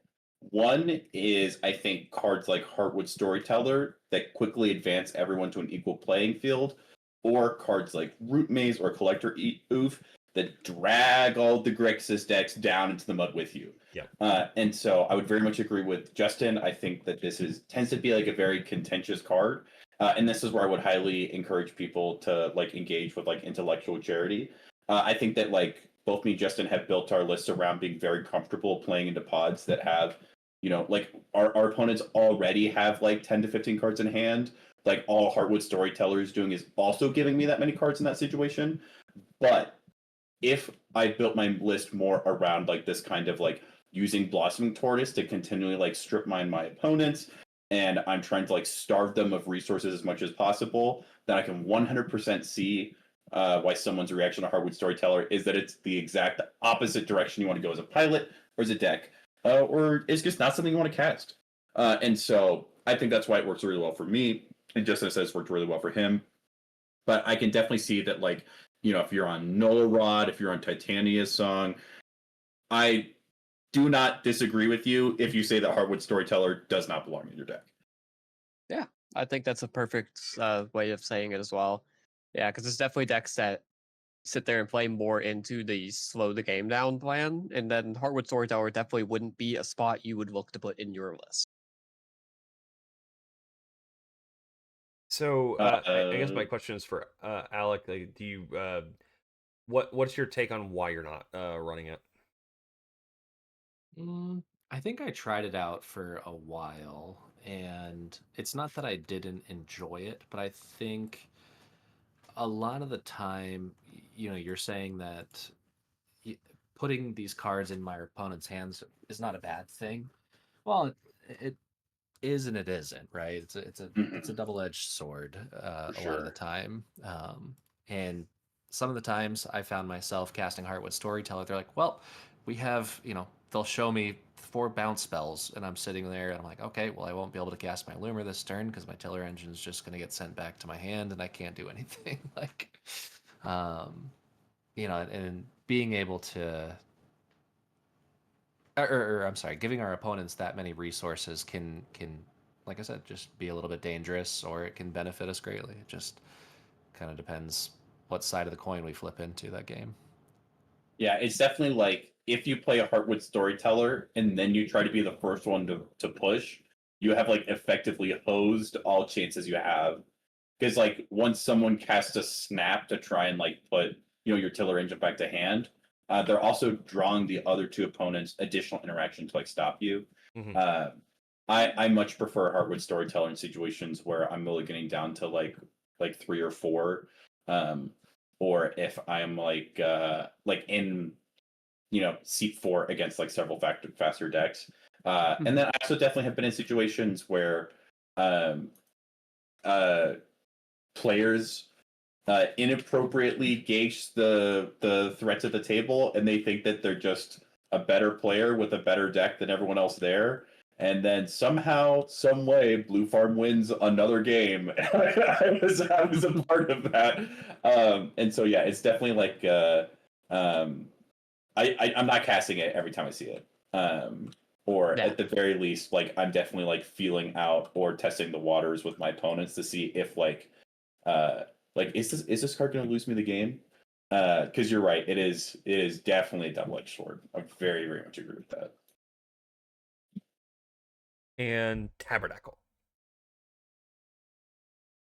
Why I'm So not playing it? Oh, You know what? you can, yeah, Why don't you start, Alec? yeah. so that was actually one of the cards that I looked at right when I got home. And not to shove my own foot in my mouth, but I took out Bridgeworks Battle for the Tabernacle. There you go. So I mean, I agree. I agree with that take. We have a way to turn it into mana if we need to go up 2 mana, right? And and Shatterstorm's a it thing, interacts with the creatures just on a little bit of a different axis, right? And it And also gives us all the time when I put into play, people are like, that doesn't affect Kinnan at all. They have a guy's cradle out. And I don't understand that argument because I'm like, what you're telling me is that Kinnan no longer can use their cradle. Isn't that like it effectively shuts off their cradle. Like that matters a lot. right? Yeah, no, it's yeah, they just assume that cradle means infinite mana, and therefore it doesn't matter if they can't use it, which is a brain dead take. So I guess we're all of us are on it now. And I just think I can it oh you go, sorry. it's a once per turn Zurin orb. It's a Yeah. it is a land. It's a stacks piece that can be recurred by Lumra. It is, it's kind of the workshop of this deck. It can accelerate you in weird ways while also like you break parity a lot in a lot more interesting and impactful ways with this, in the same way you would with like Shop and Magda, even though it is effectively not a land. It's but takes a land slot. It's just a really cool card that does a like, I wouldn't say it's a a 10 out of 10 gangbuster card, but it's the only thing we have that does this on a non-white card. I feel like a lot of what we do is very specific. Yeah. Ominous Seminary targets 1 creature. Yeah. Talon Gates targets 1 creature. Yeah. Brickworks, targets 1 creature. Tabernacle it's everything. And I think that's what I like about it. I definitely can see. I try really, really hard. This is basically like a mantra. I like, repeat to myself every morning in the mirror. There's no card in any commander list that's truly uncuttable. Like even the commander, like you, if from the perspective I am of like trying really, really hard to grind tournaments and do well, you have to be willing to cut your favorite card. And I can see a world where if if like Dahada and Roxai and like Vivi become like, the primo decks and everyone's only playing one creature, I could see a world where a land that doesn't tap for mana and doesn't really stop the decks that are the biggest problem ceases to be the like stalwart piece that it's been in the past. But right now I do really like it. Okay. Cool. Justin? I am sorry, I got zoned out for a second. How you feel about Tabernacle in 10 words or less? 10 words or less? That's a hard one. I know, you already used like 8 of them. Yeah. Down to 2. Yeah, there we go. All right. No, it's just a fantastic card. It shuts off most creature-based decks, or at least slows down their mana. Random thought. This is more of a random question because Tabernacle kind of targets it specifically. Whenever I put Tabernacle in, like kept it in, it was kind of like specifically to target like Sultai Chatterstorm. Do we feel like Glarb has just kind of been like as soon as you find a color combo, a new commander with a neat way of playing the game, they just bring back another Thrasios deck to replace it? Because it just feels like Glarb was like the hot shit for a couple of months, and then it was like, yeah, we kind of like playing a lot of creatures in Hev Thrash. At least it's my understanding. I've seen a lot fewer Glarbs and a lot more Teves Thrashios. Yeah, no, I had one of my main people in my locals played Glarb for a while, and probably about 2 to 3 weeks before we left for the tournament, he was like, "I'm taking this deck apart." He just didn't enjoy it. Sucks. It felt like it kind of felt like a one-trick pony after a certain amount of time. Yeah, it better Tatsiger may not be enough, guys. What the? We're gonna have to ban. We're gonna have to ban partners. We're just gonna have to do it. That would be crazy. That'd be crazy if that happened. Hey man, Dear. a lot of cool shit would become real in like a moment. Hey, we'd be really happy if partners got banned. We'd be in a great spot. Yeah. Top 20. Yeah. All right. So let's move over to Alec's cards. I think Tireless is way closer to just a regular card. But it does like a regular card that most people should be running, rather than a flex card. Except for the fact that Chocobo's coming out.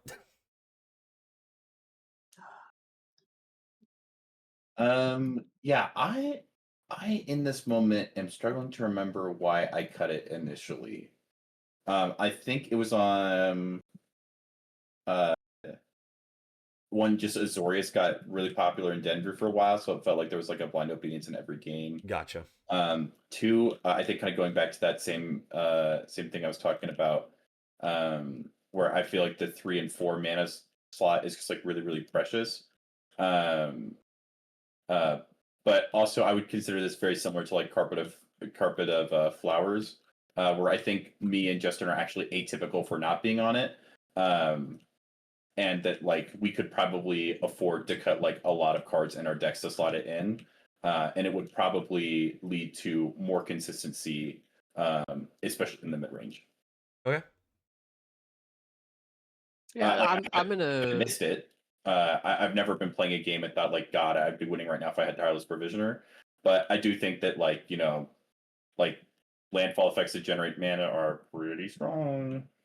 Yeah, I'm pretty much in the same boat of I haven't missed the card, but just having access to another Nissa or Lotus Cobra like effect would just be really good. I think I personally wasn't playing it because it's very similar idea of like blind obedience and other stuff that stops artifacts or hasn't come in tapped was kind of a problem for a while in my play groups. And it's nowhere near as much of a problem, so I'm probably leaning back towards wanting to put it back in. I think I agree that we are atypical for not playing it. Okay. Yeah, it's like the Plagon, Shorkai, all just like overnight got like really, really popular for a little bit. And so I just figured, it, Nissa, and Lotus Cobra, I feel like all follow pretty similar functions. And between the three of those, I preferred Lotus Cobra and Nissa. Just because Lotus Cobra is cheaper, and then Nissa has the additional effect of being able to find a Shia or Aftermath Analyst. But I do feel like Tireless Provisioner is uniquely strong in your ability to bank the mana. And so even just the ability to, even if you're not like absolutely balling out, just to like store 1 or 2 mana for the next turn with like effects is like really, really strong. So, yeah. So would not be surprised at all if, this time next month I'm on it again. Okay. I had a really good question, then I completely lost it. I don't think I need to answer why I am on it. Right? Yeah. It wasn't that. It wasn't that. That's like the most defensible take ever. Yeah, no, absolutely. So, Dryad's Revival. I know it's been in and out, but it's like been one of our okayest recursion cards. It's never been one of those for me. It's always been in. I think it aids to the one of Eric's favorite terms that I've heard is the bear and a prayer. It very much aids to that game plan. You send that bear out and hope you hit a Dryad's Revival to find that next piece to keep you going. Yeah. And I think it's another reason why I do run things like Dosin, like Defense Grid. I want to make sure these spells resolve when I'm trying to put them back into hand, and it can get anything from my graveyard, not just my permanents. It can get my Scape Shifts, my Eldritch Evolution, all the other things. So I'm a big fan of Dryad's Revival, and I think for a deck that wants to put all of its cards in the grave, it's a great option. Mm-hmm. I think if I was on Scape Shift, I would be way, way, way more likely to be on this. But I think kind of going back to the Tireless Provisioner thing, I feel like between 6 and Shifting Woodlands, having 2 of an effect is for the most part has been consistent enough for me. But like especially since you're on a lot of things, like for instance, I think you were one of the first big people to be super duper on Eldrazi Confluence. Right, and this is one of the only ways to get Eldrazi Confluence back from your graveyard. And so I can an incredible card right there. Yeah. Super duper strong. And so having something like Dryad's Revival not only like smooths out the average experience of the deck by giving you access to your graveyard, after you mill things like Eldrazi Confluence, but I think it's going to also, if we wanted to kind of generate like a heat map of when you cast a card and it like feels really good, right? Like Dryad's Revival is literally going to be the last card that gets you the last piece of what you need to close out the win. I think it's going to, sparks flying everywhere when you cast this card. A lot of times. I found it to be pretty similar to Endurance, where after I was demonstrating an infinite loop, I would just say I have ways of getting things from my graveyard, and then I just never actually needed to cast it. I think that is not a great way to evaluate cards.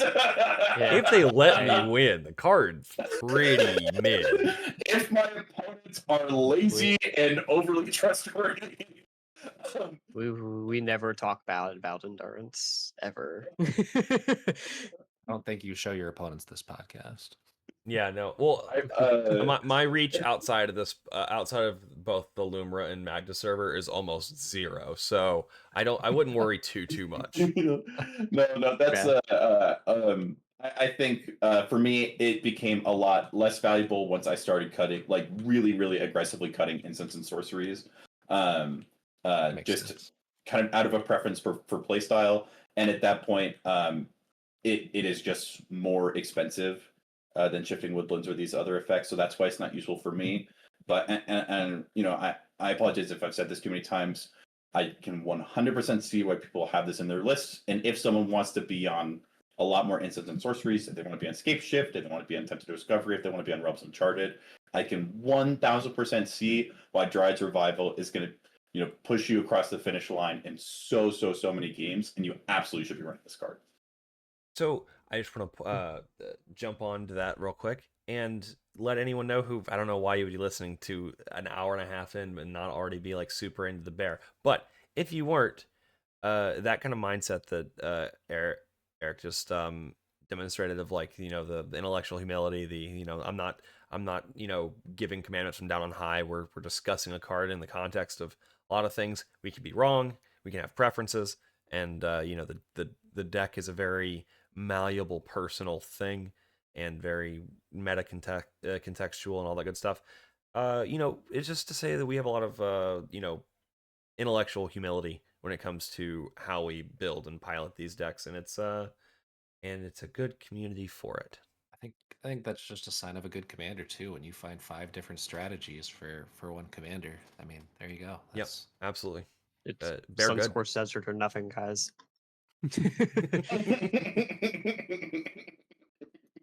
Right. This is a little off topic, but I did just rename my deck to Lumra with no bad cards plus endurance. Oh, that's great. Somebody said that in the Lango stream. Not saying who. That's really funny. And you may never win a game that you play endurance, but you'll be glad you had it anyway. Oh yeah, that's my favorite. That's my favorite joke in CDH that the endurance player doesn't win. So we are finally to rounds, and we're gonna call our Swiss is called it's called Clean Kills. So we're gonna go through seeding, play by play, and cards of the game. I think I there was a miscommunication on like how detailed I wanted cards of the game. So I just mostly went off cards that you mentioned doing things, which is not all that often. And for round 1, there were none. And my placeholder card is well, we won't. not legal. So it should be. To him. Should be. We're just manifesting here. I just leave it in here for funsies. So round 1 was a Rogthras in seat 1, then Dahada, then Winota, and then Justin on Lumra. Do you have any takes for what your cards of this game were? Yeah, no, it was 2 forests, something, Sylvan Safekeeper, and Sylvan Reclaimer or Elvish Reclaimer. All right. And I played Elvish Reclaimer turn 1, and then turn 2 I decided I would go ahead and play the Sylvan Safekeeper because it felt safe, and then Dahada won on their turn 3 on a mull to 4. All right. So, well, you didn't do anything, but you tried, guys, and you'll and folks, you'll notice that there's some fuck it, we'll do it live in these presentations. Yes, that is exactly how it works. That'll be how it works from now on. And a shout out to my wonderful wife for bringing me whiskey in the middle of this. Oh heck yeah! That's sweet.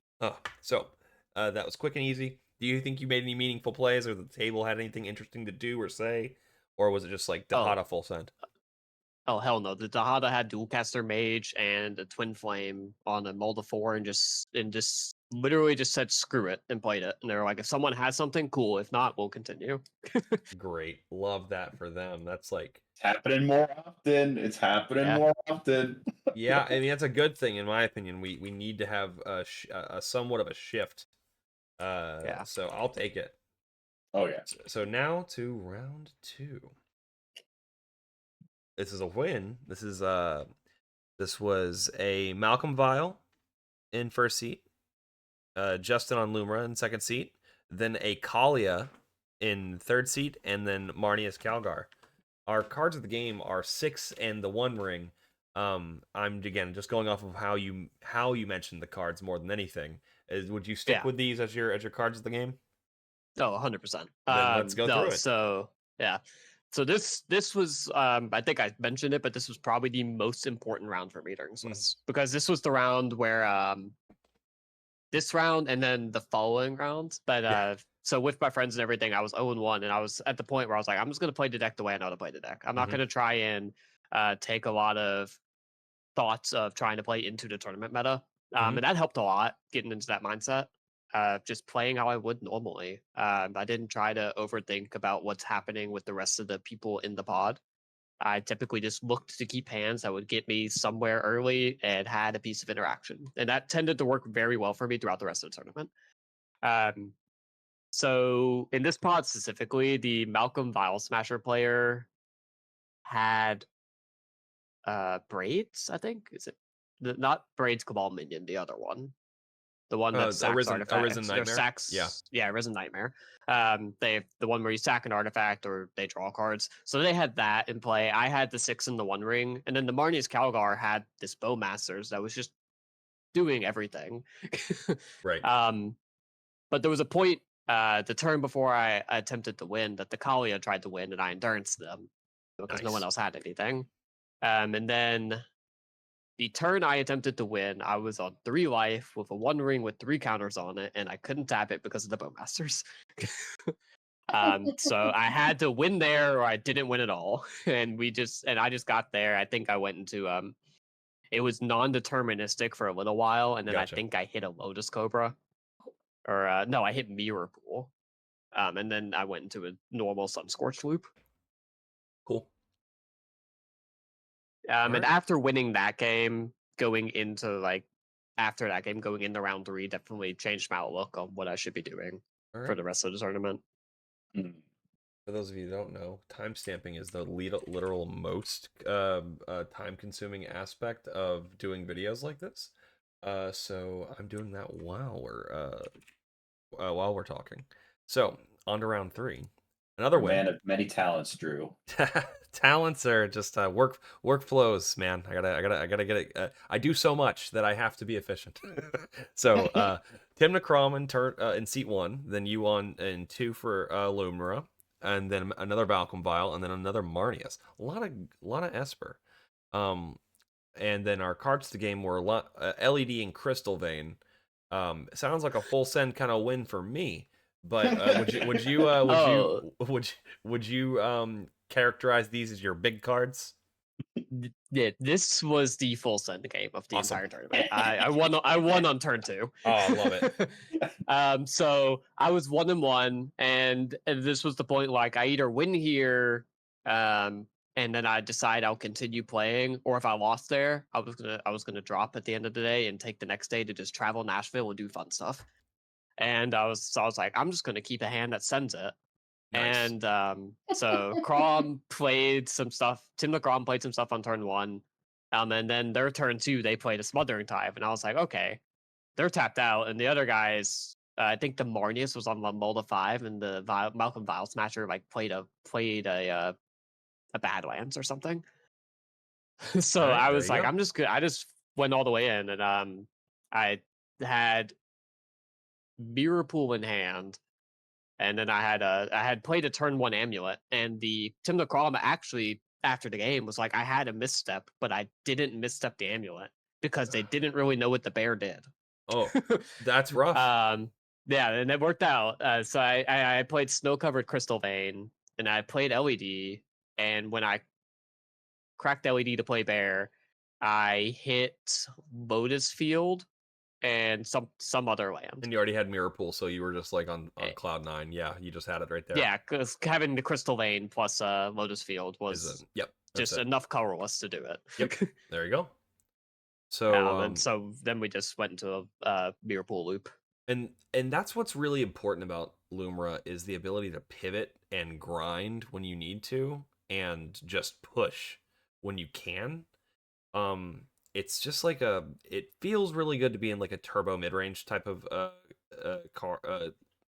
deck, and because we rely so heavily on like our different rocks and artifacts depending on the kinds to give us the kind of game plan we want. The deck is going to continue to be like this really malleable thing where you do have 4 or 5 ways to play the deck with like a package, a bunch of little mini packages that just work, depending on like what speed you're wanting to go and how you want to get your value, whether it's like denying resources or breaking parity naturally. And this is one of those situations where just having LED can sometimes just win you the game immediately. Mm-hmm. Even though I think this is a really important time in CDH to like, if you're going to invest time and energy into any specific aspect of the game, invest it into finding your window. Yes.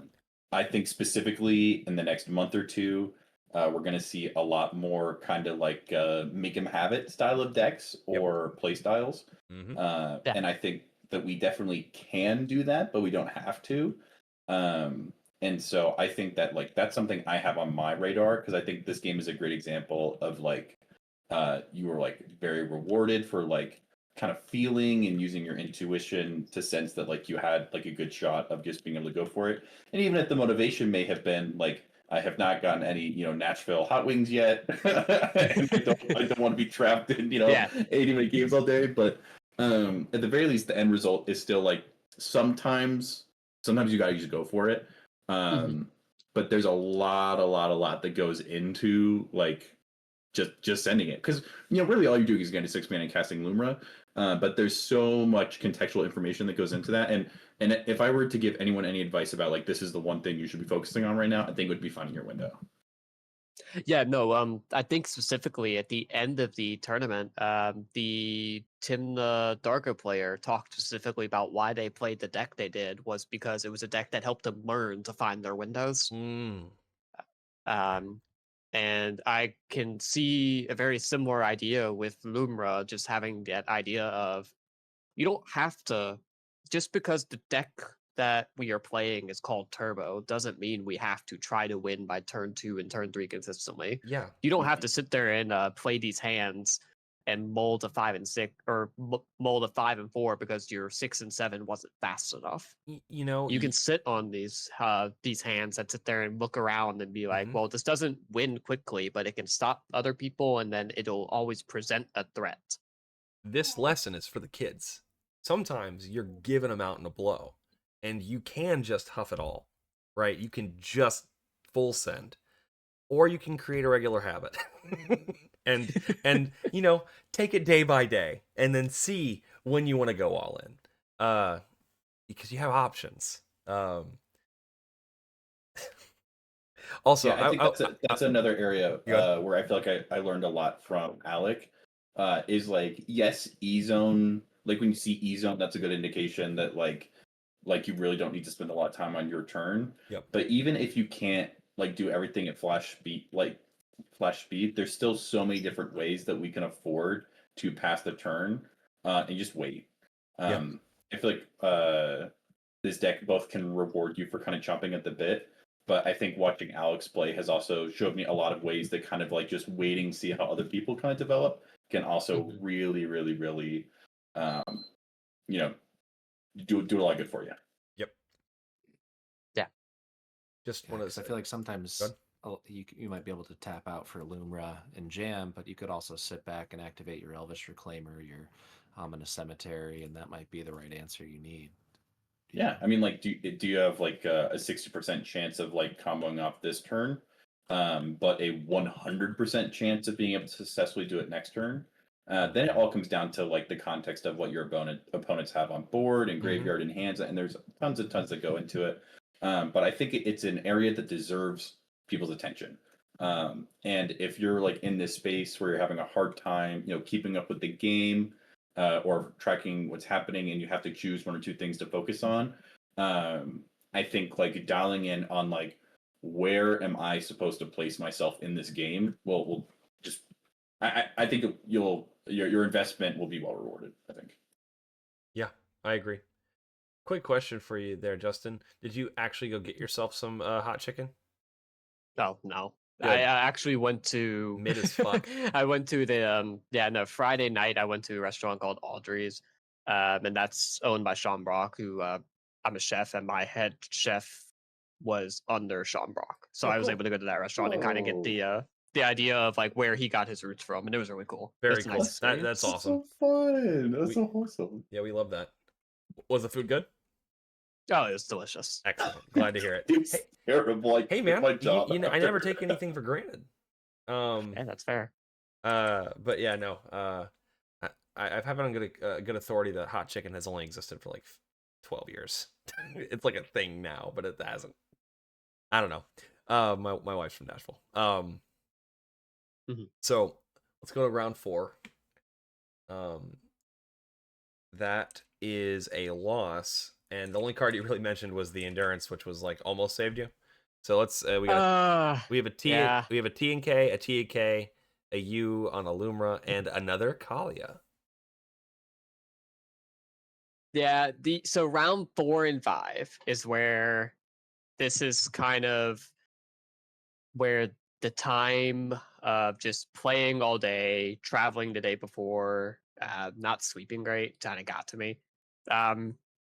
Both of these games I could have won, and it was just a single mistake, and that's okay. Oh, I right. mean, it This was happens. the mnemonic that you punted, right?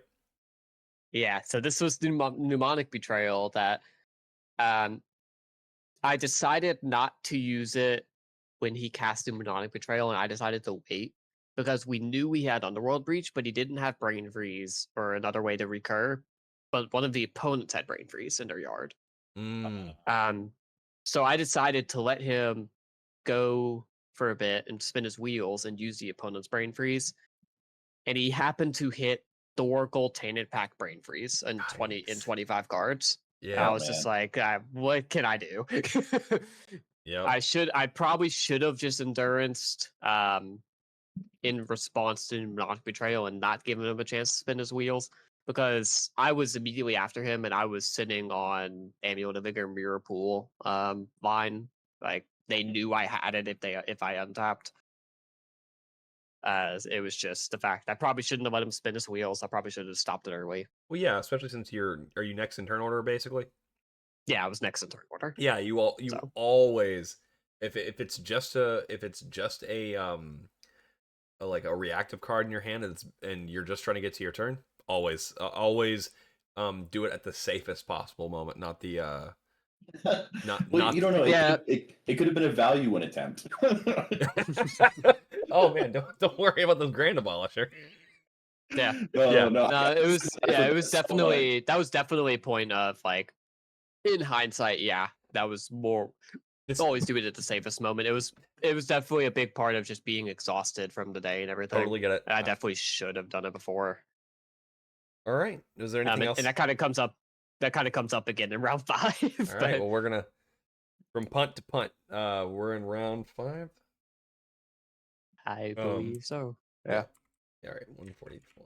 Okay. So we got a Elsha and then a Rogthras and then a U. Is it another Kalia or did I forget to move something? This is the second Kalia. Yeah. Okay. And our cards for the game is Elvish Reclaimer and Talon Gates. I remember you saying that you like mistimed when you should have used Talon Gates. So this is kind of the first real run-in I had with politics, I would say. Really? The Kalia player was in a position to grab Villas and kill the Rog Thrasios' board. Yes. And he would have used Rain of Filth to sack his lands to do it. And so when the problem came is that the Rog Thrasios player had a copy spell in hand. So he could copy the Villas. And it should have been a line of let him grab the Villas, kill the Rock Thrasios player's board and sack his lands, and then when the Rock Thrasios player goes to copy it, then I Talon Gates. Yep. Instead, I Talon Gates the Kalia, so the Villas never came down. And then the Rock Thrasios just got too much advantage because of that. Yep. You chose an enemy when you should have been making a friend. Yeah, pretty much. That makes total sense. That's an interesting way of putting that. But I think I agree with that. So yeah, the way I was thinking of it is that like you stopped one opponent when you could have stopped two, but also, even having been in a Discord chat and shooting the shit for 2-3+ hours at this point, we still are leagues beyond the mental faculties of someone who's been playing in a tournament all day. Right, absolutely. Yeah. We are Monday morning quarterback to the nth degree right now. Yeah, no, and the Elsha that game was on a mull to 4, and they didn't really do anything. They just mulled to 4 and didn't get much. That's kind of how Elsha plays. I'm not gonna lie. Weirdly enough, I think the Elsha was the only other player to interact in the bot besides me, though. Yeah, because they kept a bad hand that had interaction. Yeah, exactly. 3. Yeah, that's the thing about Elsha is it kind of just does that unless it's winning. But Yeah, this is something that I've learned from like years of playing just monocolored decks that doesn't have access to blue, is that um and I know this might sound contrary to my, interact to the safest possible moment. There are lines where the potential variability can really throw in a wrench in your ability to like interact, and that's like, a brain freeze or or like the results of a mnemonic. But when we're talking about interaction, we have one bullet with an Elvish Reclaimer trying to get Talon Gates, right? We have the one shot to do something noteworthy, and our opponents can't really bully us because we're green. There's no real expectation that we're playing table police, right? And if someone offers, hey, I'm going to play table police and do something expensive to table police, that almost always ends up benefiting you because the table one for ones itself and you're just chilling with your resources up. Yeah, you said this was kind of the first game where politics came to play. Was the Rog Thras player like, bro, you have to stop this Kalia? It was kind of between. So the Elsha player didn't really talk about it much. The Elsha player kind of left decision to me, where they probably should have talked to me more about it. Yeah. Hmm. And that's the Kalia player was between going. The Kalia player wouldn't give a clear answer on if they were going to get Villas or if they were getting what's his name? The Surveil one? No, the Broodlord? Foul-blooded. Oh, Raza. Yeah. Razakaf. They didn't give a clear answer because they were asking me what I would do. And I told them I would probably be inclined to Talon Gates depending on what they got. And because they didn't get the clear answer from me, they didn't tell me what they were going to do, and they just and they were between Razakaf and Villas, and that kind of leaned it more into like I should probably really hit this Kalia now, because if it's Razakaf and he just starts spinning his wheels, there's a chance he can just get to a win. And then in the time period where we went to get to Talon Gates and stuff, he was on the point where he was like, I was going to get Villas and Reign of Filth and kill his board and sack my lands. And I was like, well, maybe we should have talked about this more. So it's kind of on both of us, but at the same time, Yeah. I think I still could have just waited, because I could always, in retrospect, I could always grab the Talon Gates after the Razakaf is there and stop it. But it's just, you can't really know. Yeah, that's just something you take a note. Now you know that much more for next time. Right? And this is also a learning experience for the Elsha. Mostly don't play a 5-mana commander. Not, but but the balls to six mana is the sweet spot. Six mana is a sweet spot when the colors include green. But for real, like letting you make that mistake was their mistake. You have to be smarter, and not that you were the dumbest person in the room here, but there is always a most mistake prone person at the table, and that is often the person with the leverage to make a game saving play, right? It'll occasionally just happen to that situation, right?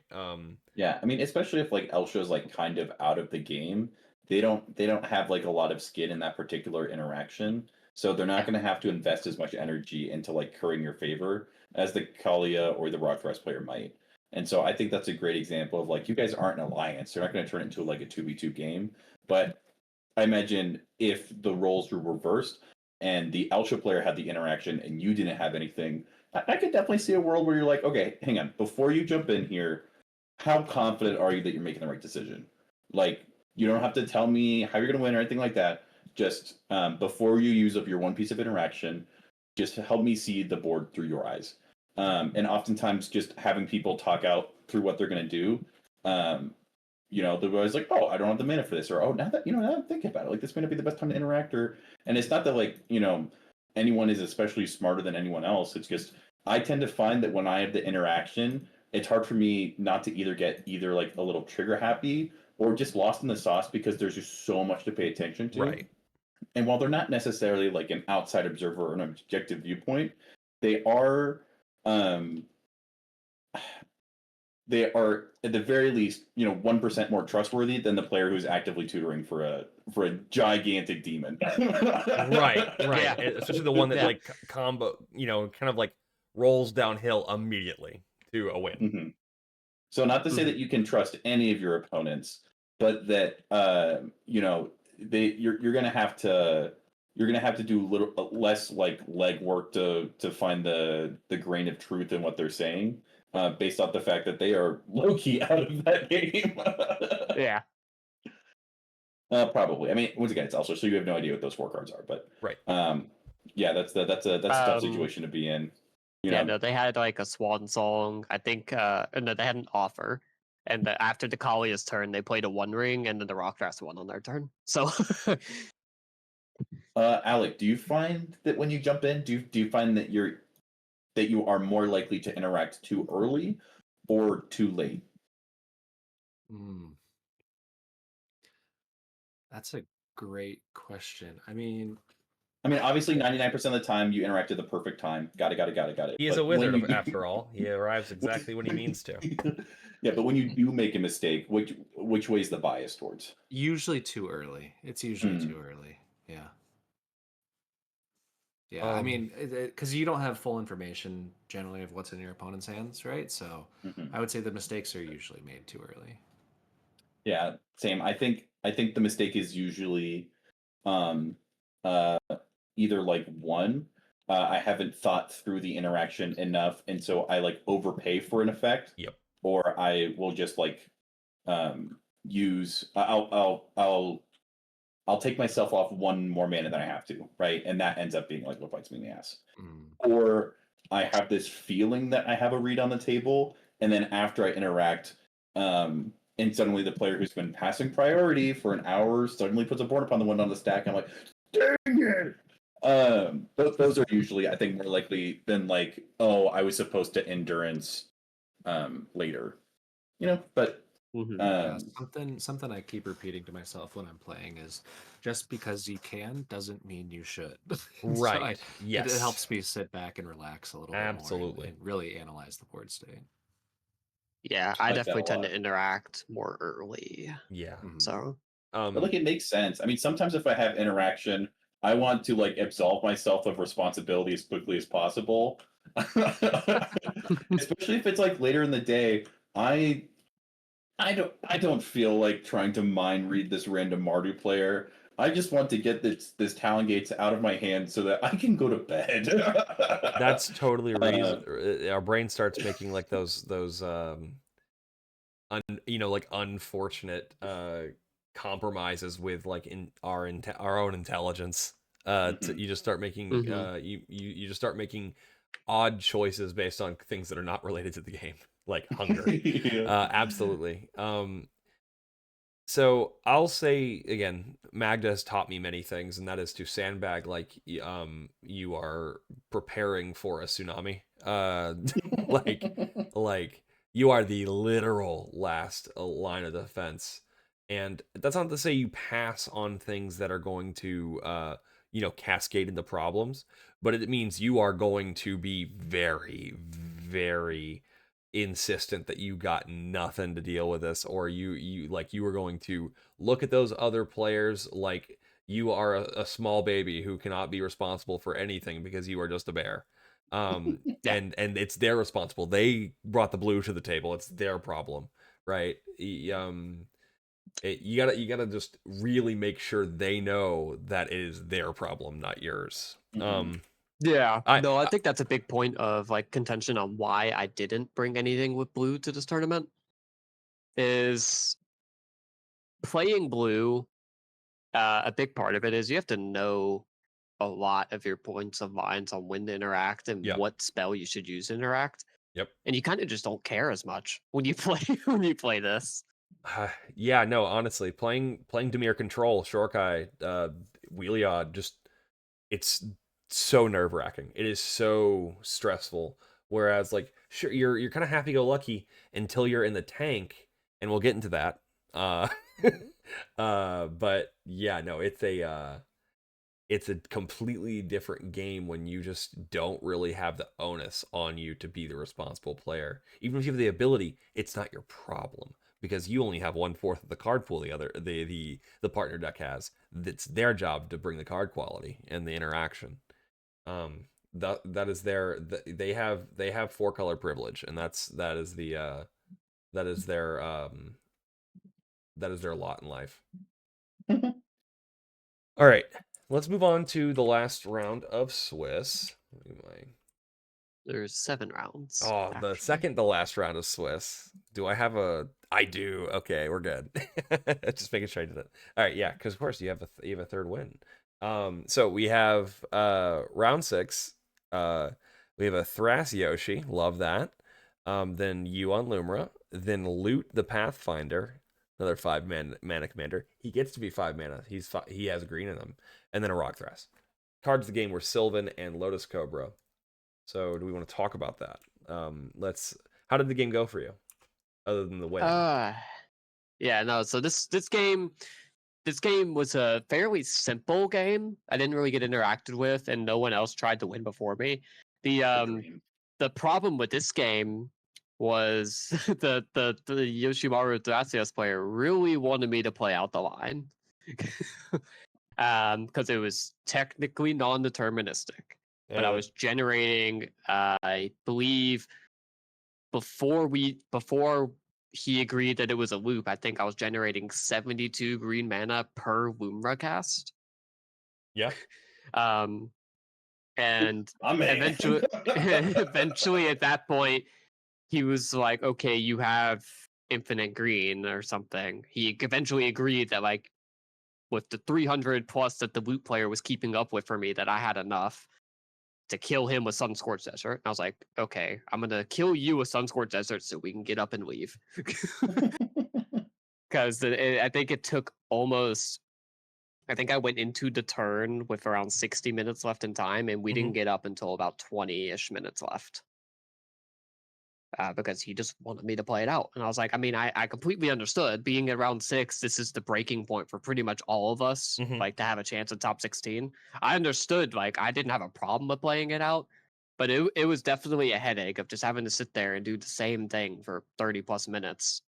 I eventually hit Nissa, or like 28 minutes in, and I was like, cool, I'm adding the Nissa, and this is enough.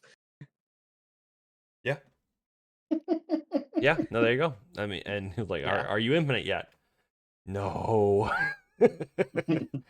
Yeah, technically not, but I have enough to kill you, and the other players have agreed. So Yeah.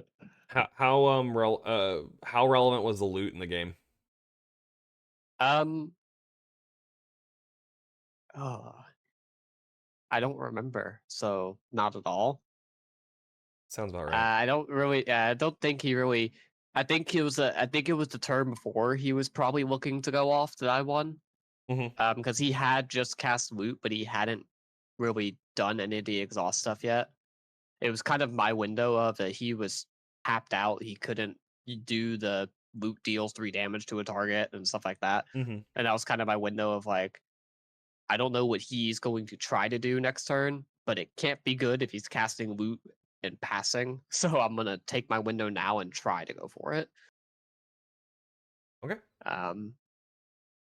And I don't know what was in his hand. We didn't really talk about it. He kind of got up and left. I think he was just exhausted after trying to keep up with the mana. Yeah, no. That happens at the end of Swiss. There's usually not a ton of talking. Yeah, no. I had a really long Stella Lee game, and I was like, okay, you're winning. I'm gonna go buy a beer. Yeah. All right. Well, No, not. Yeah, in round 3 that definitely happened because I won the game with 72 minutes left on the clock, and I was like, cool, I'm going to get lunch, and I just left. But when I was at the last play to win game, I won my I lost my or drew my round 3, and I was like, ooh, it's pretty early. There's a bar in the mall, so I ran to the bar with Torb from the Magda server, and we both pounded back a beer. Came back and went 2 up for the last 2 rounds, and it helped. So another lesson for you kids: playing buzzed. It's a proven strategy. Let's move on to round 7. All right, so round 7 is a draw. It's you in first seed with a Sisse, a Timna Crom, and then a Timna Essior, which is the flying Ward 3 guy. And your in the cards that were mentioned were Zern Orb and Tiller Engine. I believe this game went to time, correct? Yes, this game went to time. It was the only game I had that went to time. And it was also my only draw. And it was also my only time I was in first seed the whole tournament. So, so the main reason it went to time, and honestly ended up being a good thing, was the Isor Timna had made an original deal with Sisse about using silence on my turn to stop me. And then when they drew some cards with the Wondering and decided that they had a win. So they went to try to silence. And that started a whole little politicking thing where the Sisse and the Isor Timna kind of went back and forth on like, why are you silencing now? And obviously trying to win, that's why. But so it came into a point where we eventually stopped him after like, I think we talked for a decent amount of time, but it was also just an interaction pile of we stopped the silence, and then he just ended up playing a One Ring because he didn't have a way to win anymore and passing. The Rog, or the not Rog, the Blue Farm player just went into basically he couldn't really do anything, so he played I think he played Crom, and then like he played what's the piece of artifact hate that says like you can't activate you can't activate their abilities, I think. I can't think of it. No rod? Or for creatures, was it Curse Totem? It was something that stopped. I can't remember what it was. It stopped the Timna Isor from being able to tap his One Ring. Could be the new dragon. Maybe it was something I hadn't really seen before. That might have been what it was. It was 3-mana dragon flyer that turns off artifacts and creatures. It's a null rod and a curse totem, I think. Anyway, that might have been what it was. He played something that stopped. Player knows about it. Dude, I love stacks so fucking much, man. It like when I saw that card, I was so excited. I was like, no one's gonna play it, but it still exists. I love it. Yeah. No. So yeah, he played something that stopped him from using his Wondering, and the Sisse player had 2 Bowmasters in play because he had his own, and he flipped one with Ragavan off of the Isor Timna. Oh, that's so hot. So I was forced into the position of I strip mined. The Isor Timna was playing Bazaar Baghdad in his list. Yikes. So I had to strip mine his Bazaar so I could play my Tiller Engine to try to win. And then the Sisse was playing Abrupt Decay. So we ended up going to time, or it went to time during that turn. And the Sisse stopped me with Colossal Sky Turtle and Abrupt Decay. Love it. Yeah. Good. And because that Sisse player you're talking about is also a Lumber pilot, right? Yes, they are a Lumber pilot. And they're the only other Lumber pilot that I ran into that like actually plays Lumra. Did that person make it in the top 16? They did not. Drawing that game caused them to not make it. And they would have won on their turn if we didn't go to time. Too bad they did it with Lumra. Yeah, that's exactly what I was going to say. Traitors, traitors to the cave, as it were. My deck snitches get Swisses. Snitches lose Swisses. Sure. We got him, guys. Yeah, no, we won. Haha. Bodied. Jesus. All right. So, anything else interesting to say about that one? I mean, not really. This Sisse player and I sat there for like, I don't know, 20 minutes after the game talking. He was really chill. Yeah. And he's in the Lumra server, so. That's awesome. They'll probably enjoy being called chill. All right. So I have a little bit of a thing to get off my chest here. We're moving into the top cut. So, I've whipped up the MTRA 4.1, and I'm gonna read it out to everyone. So it's very short. Addendums tend to be that.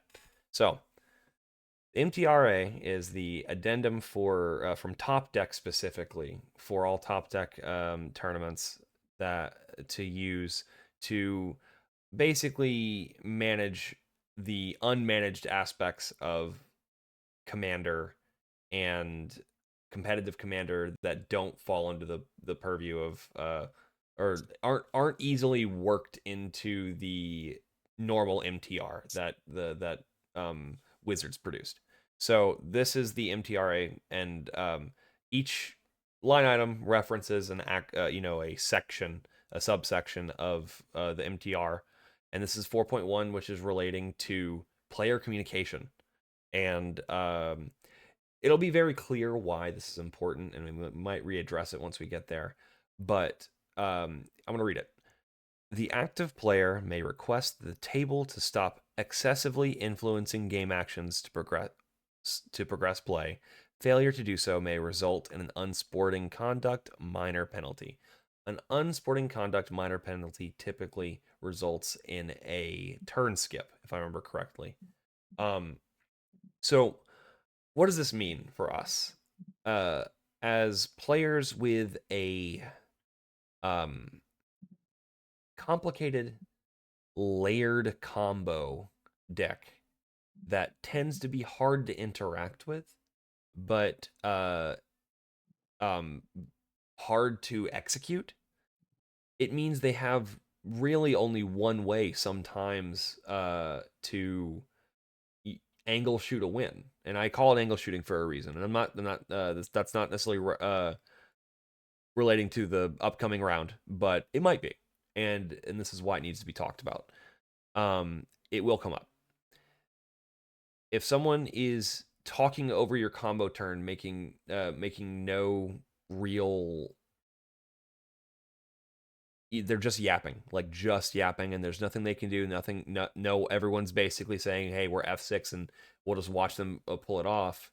And they are just making noise. You, as the active player, have the right and privilege to ask them to, can it until they get priority and pass. And aside from that, they need to cool it, because politics isn't a right, it's a privilege based on who the active player is. And the active player at any point can say, hey, I'm going to make a game action and you're going to stop talking while I do that. You don't have ultimate right to the table, but you do have extended privileges to control the level of dialogue happening at the table. And if someone isn't acquiescing to your request, which is a request at that point, that's when you get a judge involved to say, hey guys, knock it off while they're trying to combo out. And if they don't, they'll get a turn skip. So they're not going to win the next turn if they angle shoot. They're just gonna lose the game. And if they do it again, they'll get DQ'd. That's what happens when they get upgraded. So call a judge. If you feel like the player is just talking to talk and it's impacting you, call a judge. And I think that's really the long and short of it. If you have an issue with how your opponent is interacting, and you should have a problem with pointless politicking over your turn, you can always call a judge, and you should, because this is a illegitimate form of gamemanship that ultimately leads to unearned advantages, because someone is breaking the rules they're not being called out on, right? You basically aren't invoking the rule if you let this slide, and this is how yap prone people get away with it, by just people not being comfortable and not knowing their privileges as a person who's the active player and who's comboing out on their turn.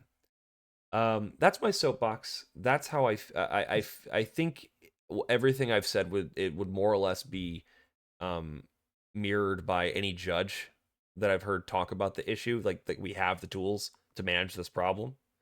And I'm not trying to cast judgment on the people that angle shoot, although I don't particularly find angle shooting in this way particularly honorable or like sportsmanlike, because I think if you're doing something that would be against the rules where you called on it, I don't really think you should know better. I guess I think you should know better at that point. Just because you aren't called on it doesn't mean you're not breaking the rules. So just some food for thought as we get into the next and last round in top 16. Does anyone have any thoughts about this topic in like the abstract?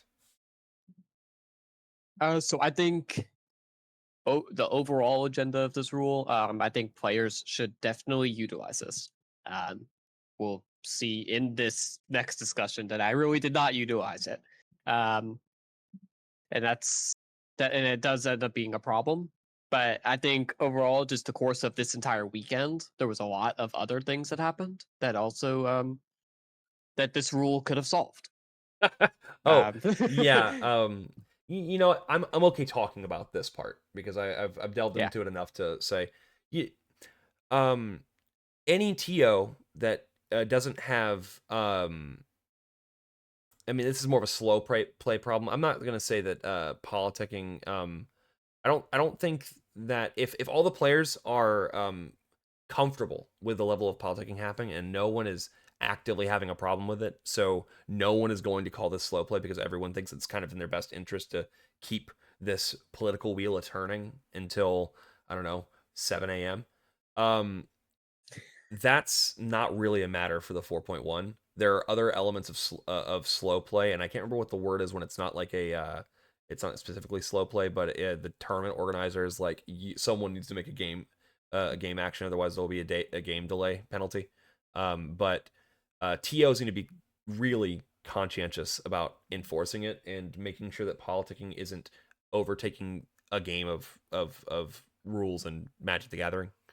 And so that's not really related to the 4.1, but I think it's very relevant that TOs also need to actually enforce the rules that allow, like, you know, YAP-oriented players who are more or less just grinding, you know, very exhausted 12-hour day players into the dust with, you know, excess YAP energy.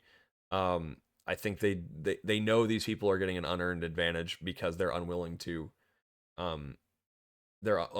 enforce the rules that are literally already on the books. So that's you know, a sidebar to the sidebar.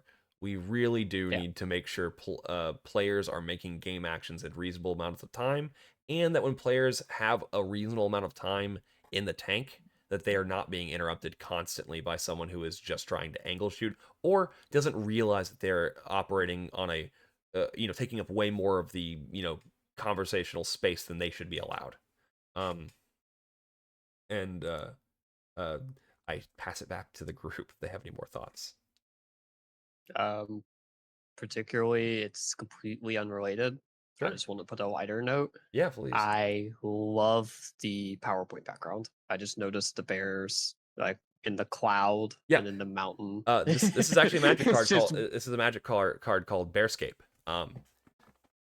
Okay. If you remember, there was a Pride secret lair. Happy Pride Month, everyone. There was a Pride secret lair, I think 2 years ago, where they had a bunch of that's like the dudes in Hot Springs. Yeah, right? the guys that were definitely not 5 feet apart because they are gay. And that was the first Bearscape reprint in a long time, and I thought it was very appropriate and very funny and very you know, pride affirming. And I liked it. I would use that one. It's a little too naked, and also the balance is weird for like a background. But it's so I use this Bearscape because there are many bears.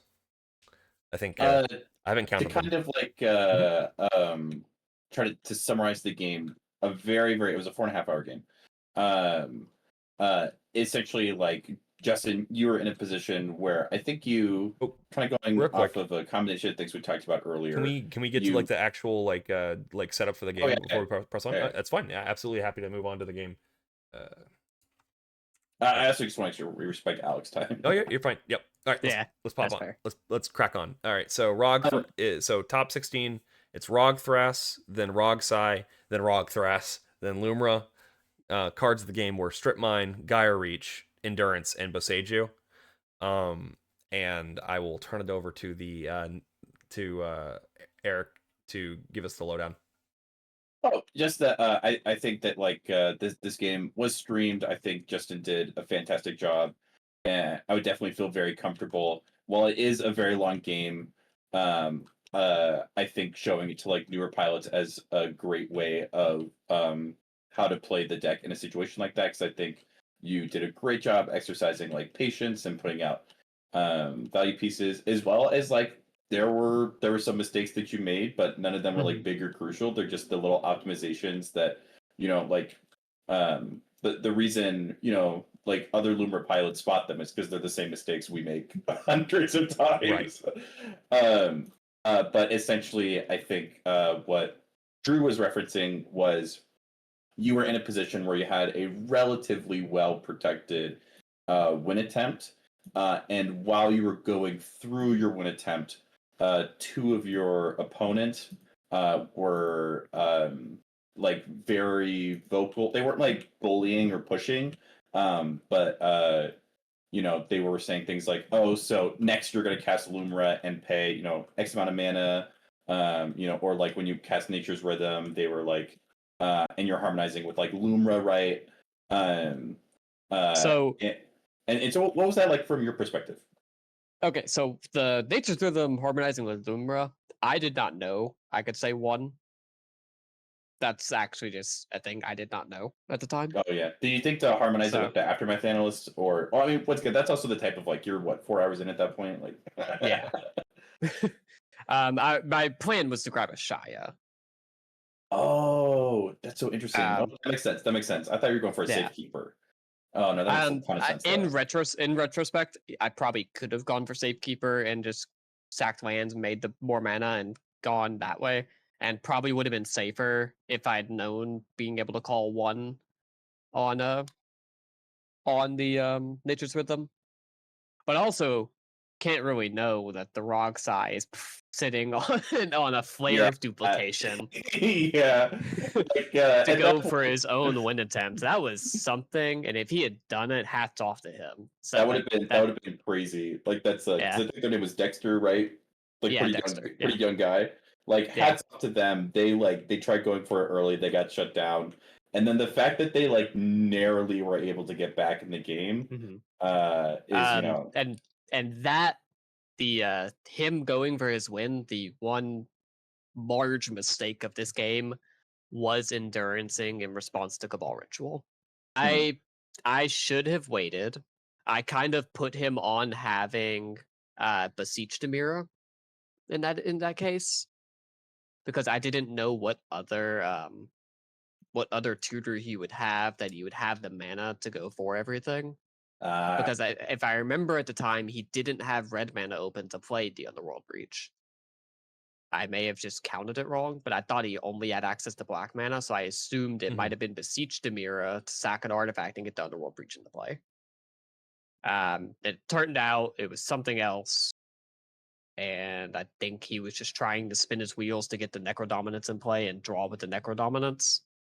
I'm not 100% sure, but when I enduranced early, he decided instead to grab the Furious, which stopped the Nature's Rhythm, which ultimately stopped the turn. Yeah.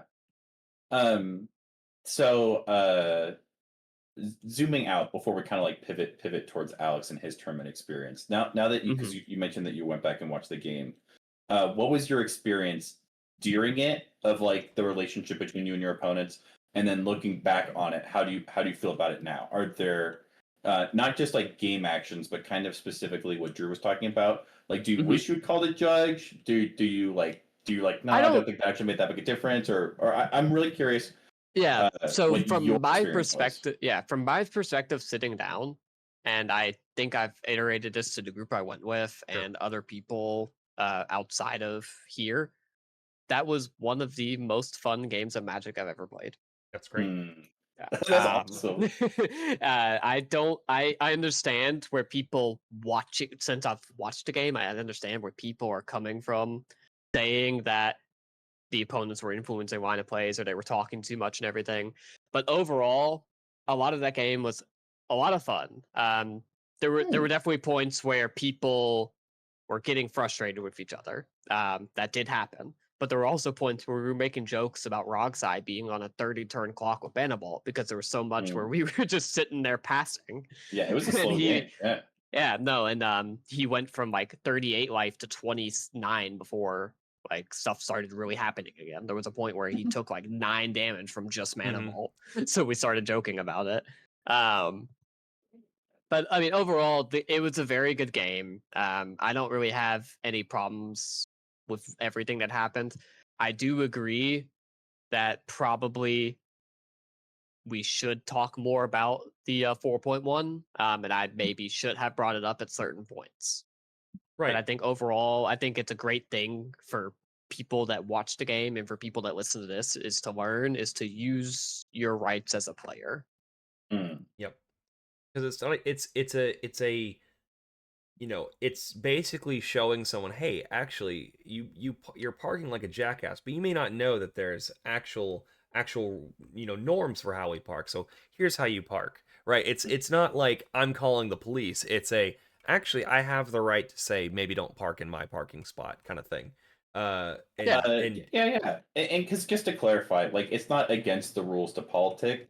It is against the rule if Justin says, I'm not able to think or take game actions because of what you guys are doing. And they say, well, I'm going to do it anyways. Right.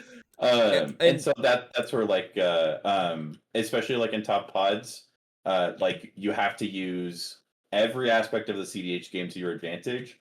And part of that is pushing right up against the rules. And what keeps players in check, like me, I'm definitely one of those players, is judges. And I try to have these conversations with players after games. But I've been in games where people have called judges to like do slow play or for aggressive politicking or things like that. And I always try really hard to stop and talk with like the players afterwards because I always respect when players do that. And I respect that there's judges as well because as another thing Drew mentioned is that I think the health and the success of a tournament is oftentimes completely dependent on the quality of the judges.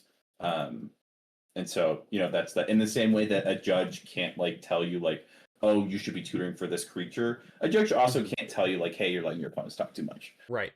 They can tell. They can, however, tell you that everyone is playing too slow. They can do that, and they should do that. But what I'll say is this is not like a blanket rag on TO problem and judge problem. I will say for every time I have heard of judges doing the wrong thing or not doing enough to ensure competitive integrity, right? I have talked to judges personally about an issue I have experienced where they told me, why didn't you not call a judge? We are guilty because we do not use the tools that we have access to out of a sense of common decency and not wanting to call the cops on our colleagues / co-players, right? So or this idea that it's we're able to solve it at the table. Yeah, but if you're using up time and energy to do that, then you're privileging the player who's taking really aggressively. Yep. The judges are there for a reason. They're usually paid by the hour. I hope. Yeah, you're not. Well, I actually don't hope. I hope they're paid by the event, and then so they put very tight timelines on when that damn game is going to end.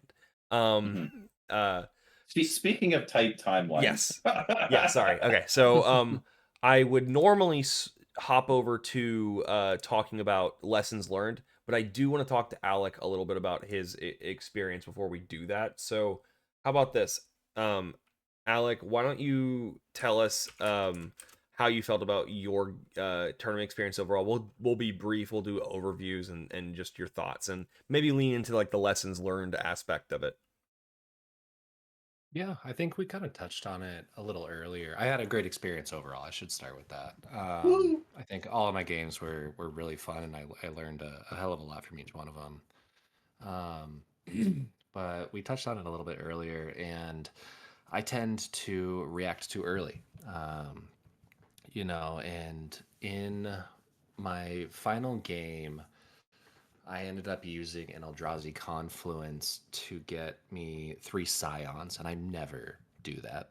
Um, but I'm in a position where I'm in 4th seat. I can see the Kinnan player in seat 1 really started to take over the game, and then the player in seat 3 in front of me was on Paco Halden, and they're starting to generate a lot of value, and I'm kind of just sitting there doing nothing.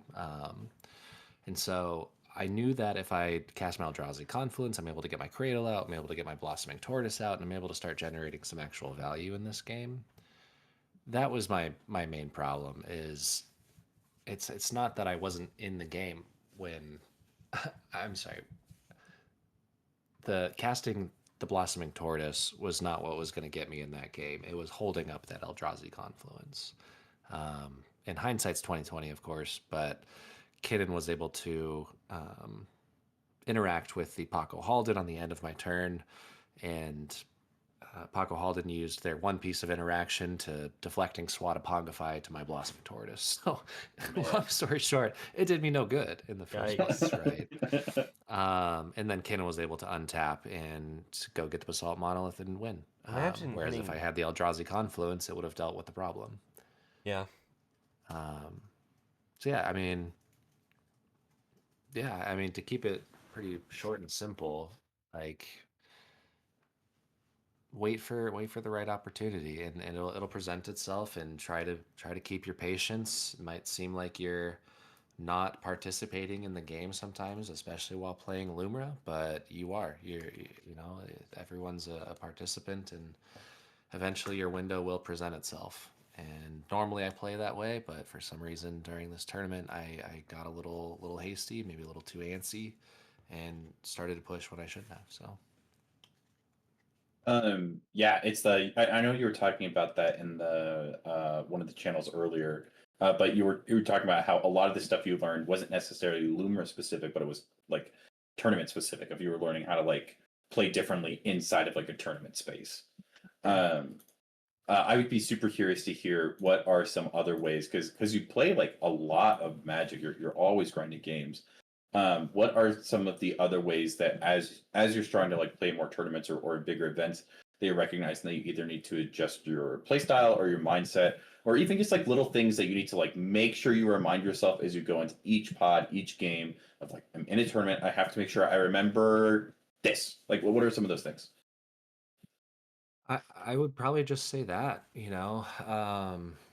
I would maybe also say it's not completely our job to be the one to interact. So normally when I'm sitting there, I'm like, okay, I've got my normally the hands that I look for in my mulligans, right? I analyze and look at my opponents, kind of see what they're on. If I assume they're going to be faster than me, I'm going to end up going into a more interactive games play. But I have to keep in mind that my opponents are also looking at the same exact board state, and they're probably going to assume the same thing. We might have to keep a bit more interaction. Like I ended up sitting down against 3 Tymnocroms at one point. Oh my. And my immediate thought is everyone's keeping Force of Will, right? They're all going to be targeting me with their Force of Will. My Lumina is never going to resolve. And so I kept a pretty slow hand, and I ended up playing this weird politics game that I don't normally do. And I mean, if there's one thing that I would kind of tell myself, I don't know that I could actually sum it down to just one specific thing.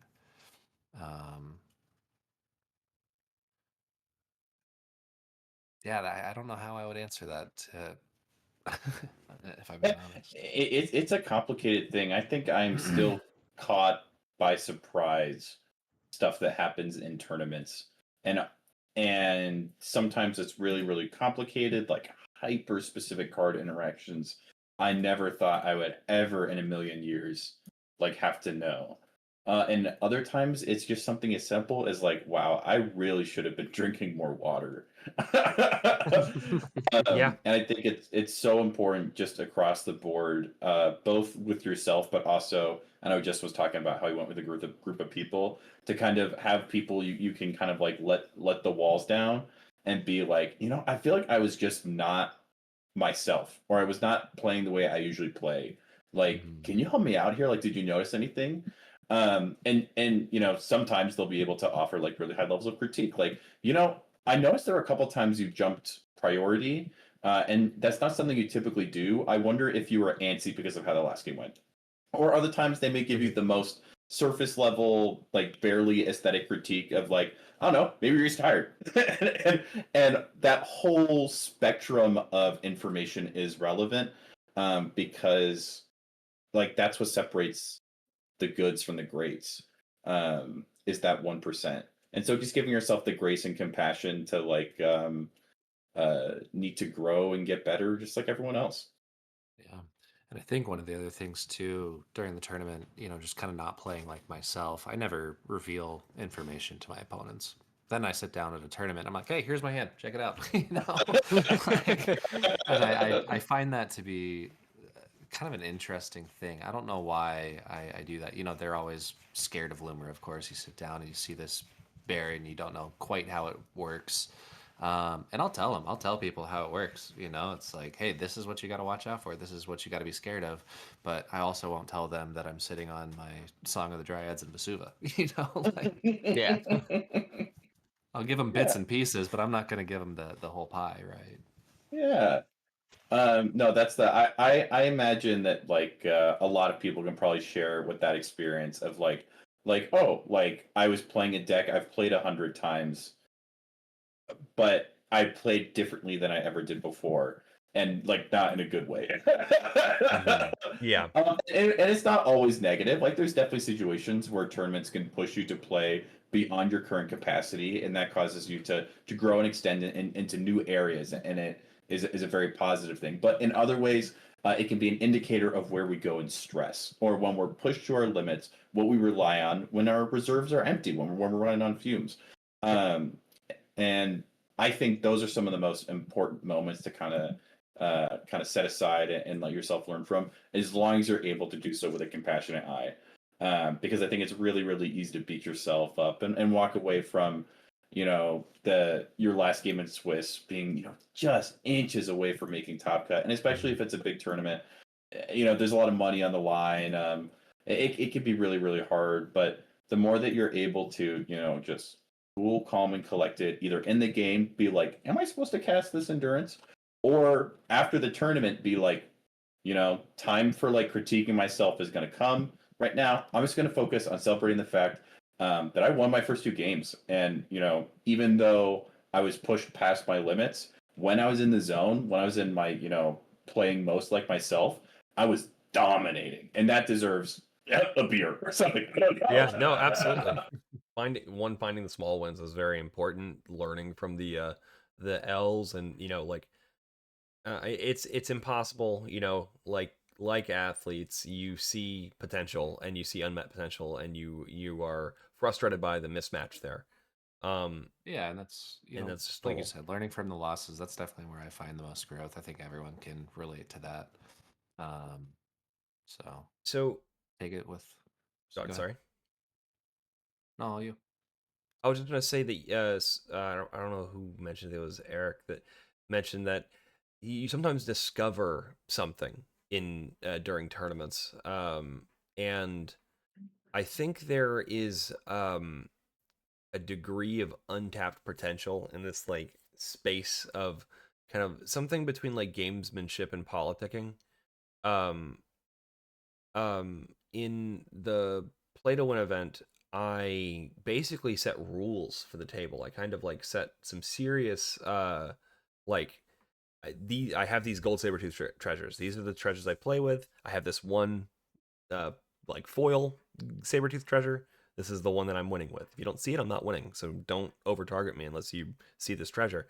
And I had people defend me for that kind of following those rules, like that he's not showing you the special treasure. Why are you hitting him with the chain of vapor?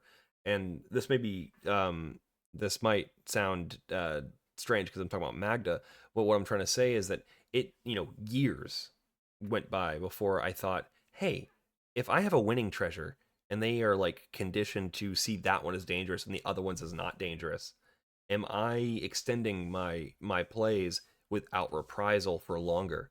And my question to the class, or I guess my hope, is that there is a space in Lumra for us to discover like political Jedi mind tricks, or like setting up setting certain expectations at the table that they can visualize, and that you can use that visualization and consistency to your benefit, and to kind of like condition people to make political plays in your favor because you're following the rules you set up, and you have set up those type of expectations. It's not something I've seen in Lumra yet, but it's something I'm hoping that we can discover how to utilize it, because I think it's untapped and potentially very powerful.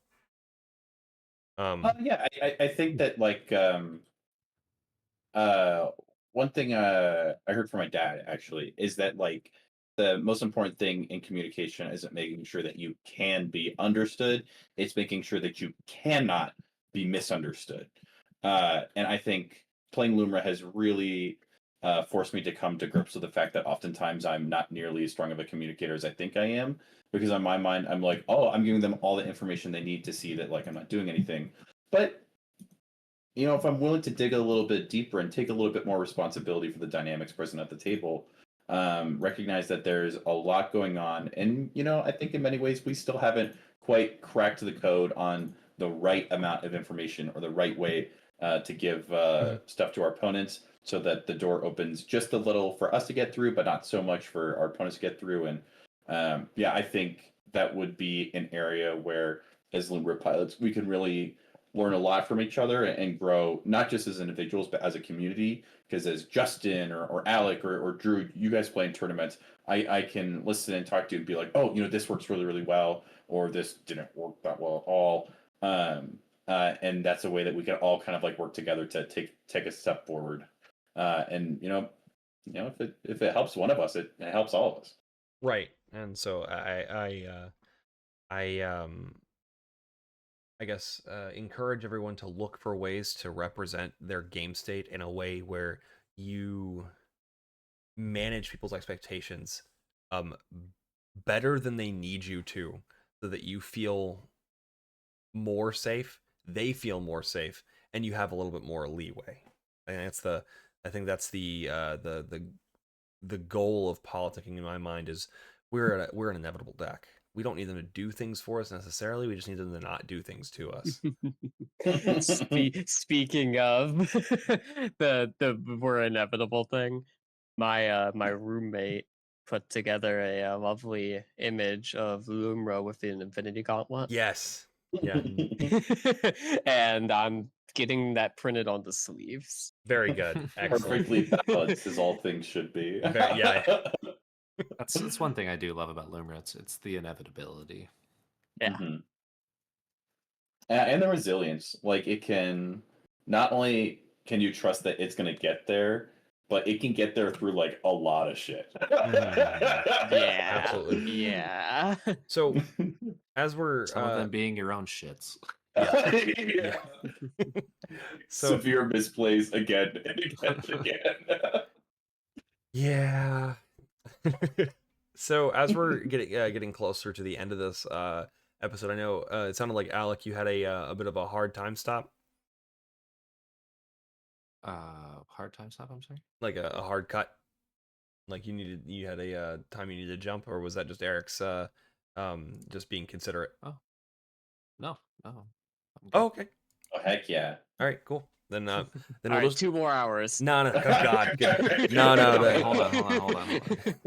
I mean, another hour and 20, I'll be going to bed. So Yeah, we're snoring. We're not. Hey, man. There's bears in the backyard sawing logs. Right. So yeah, honestly, it's just I wanted to hit some last minute things with Justin about his lessons learned. I want to go more in depth let me get this. All right, so our lessons learned. I'm just gonna characterize like where I think you have indicated. Um, uh, for politicking, it sounded like you played a little bit gun shy, and you got burned pretty bad in one of those games. Specifically the Kalia. Yeah. Yeah, I would definitely say, yeah. So for a very, very large majority of this tournament, so one thing I didn't do was I did not show cards to people. I think I showed, I think once in top 16, I showed Pigeon or one of the wrong side players, Pigeon, whatever, that I had endurance. That was pretty much, or no, I showed him Boseiju. Yeah. I showed him Boseiju. I didn't show anyone endurance. I think that was the only meaningful time I showed somebody a card the entire tournament. That was a big thing I kind of told myself I was going to not do, was show people cards. And I probably still shouldn't have showed him the Boseiju then. It didn't end up mattering. But I still think I should have just played until it was like, okay, now I'm going to Boseiju. So were you sending that message to him with the Boseiju to like as a good faith, or was this like a leverage point where you were saying you were trying to were you saying don't do something, or you were trying to get him to not do something to you? Like what's the deal there? I showed him Boseiju because he had been showing a flare of denial, and it was to show him that I have something if he stops this, because I believe what it was the other Rock Thrastos player was trying to cast a Veil of Summer before going into stuff. Gotcha. And you wanted backup. Yeah. Okay. So I was showing him the Boseiju, so because he had shown me the Flare of Denial earlier. Was that and the Flare of Denial also stops me. So right. getting him to use the Flare of Denial, which he did using it, and then I was able to Boseiju Underworld Breach. Yeah, if I recall correctly, it was Wounded Satellites Breach on the stack before your turn, the one where you made a win attempt. And the discussion was along the lines of Pigeon being like, I don't even know if I'm supposed to interact here, like because he's already got all the defense he needs. And you flashed him the card to be like, no, like you need to fight over this. Yeah, pretty much. I think that's kind of like the energy I remember being around it. So so I think that's the point at which you probably like it's a negotiating thing. Like the price of the interaction is what you're trying to get. You're trying to get the lowest possible price. The lowest possible price is trust me, bro. Or I didn't say anything and he did it without me interacting. That's the lowest possible price. You got it for literal free, indicating that you have something. If it's a lie, you actually made money. If it's if it's the truth, you paid like 25%. But if you're having to show tell them the card, if you're having to show them the card, if you're having to make deals over what the card's going to be used for, if you're going to have to like make a defense pact not to use the card in his stuff to get the interaction out of them, now you're losing that negotiation. So the best possible solution is to give him the least without biasing him against politicking with you in the future, which means you do have to you might in some cases have to get more than that was actually necessary, because it's very possible that you can just bully him and say, if you don't do this, we are going to lose. And you give him literally nothing other than you are out. You presumably don't have any options, and he may not work with you in the future in that game to manage a problem because he's already used equity and you were sandbagging, right? And that is like the cost benefit. Like I unironically associate it with like American pickers. They will sometimes make a slightly worse like deal on an individual item to keep him interested in haggling with you. First off, as an insane reference, Second off, that's so true. But yeah, Yeah. you have to make friends while negotiating to make more better plays, because it's not just the one play, it's the next play too. So Especially because, like, I mean, what are the odds there that you have to Passeju anyways? Like, what, 65, 70%? Like, you're trading that 30% of, like, will I, won't I for information. right. I think that's a good deal. Well, no, keep in mind, he had already shown him. He was getting trust. And yeah. So that's potentially useful. Like, I'm not seeing necessarily a mistake here. It's very hard to see true blue mistakes in this context. There are times where you can say I politically overplayed my hand, or held way too much back when I could have made intelligent, like, heads up choices. And this is one of the situations where I think it's more interesting to think about the cost benefits of making that choice again with different contexts than it is to say I made a mistake about this choice. Yeah. Looking back, do you wish you had shown, like, more information? Like, do you think that would have turned losses into draws or draws into wins, or do you... So pod 5, I should have shown that I had the endurance, so the other players could have talked about when we should endurance on the demonic betrayal. Yeah. That was probably the one time I should have shown a card. It's very reasonable to think, okay, we're definitely in a 3v1. We 3 brains are better than 1. I need threat assessment with the other 2 players, right? That's definitely a very real situation. So I probably would agree with you there with that particular instance. You might have gotten a draw instead of a loss. Yeah, possibly a draw. Or if I'd been able to untap, I won in my upkeep. But we can't know. Yeah, so because we don't know what could have happened. So that's fair. Either way, congrats to both of you guys. It was super cool to see so much success on the bear, especially so close to one another. Like, that was just so cool to see. Absolutely. I've had, ideas about, like, what to call these segments for a while now, because I've been waiting for the next top 16, because it's really awesome to see a monocolored deck do really well.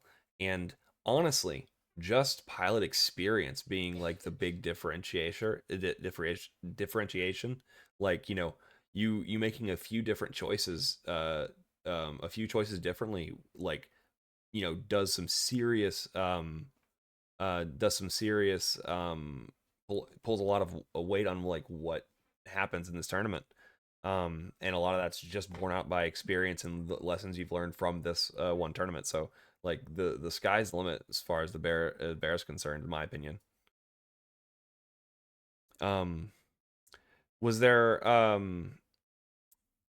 any changes you think you're going to make to the deck, like, in the aftermath? This is kind of the hard one. With the current state of the meta, a card I am looking at, and I think I've talked about this in the server already, but I've been possibly looking at Turn the Earth. Just for more, that's the that's the flashback one. Yep. Yeah, single green instant, and then it has 1 and a green flashback, I believe. Turn target cards from graveyard, up to 3 target cards from graveyards to the deck. And shuffle. It's a forced shuffle. Yeah, and it's a so basically an endurance, but, like, a little bit more. Yeah, it's kind of a mini endurance. It's from the yard. Endurance. Yeah, and it does matter that you can force opponents to shuffle, because you can just have them go into, like, a vampire tutor or something, and then you can force them to shuffle away what they tutored.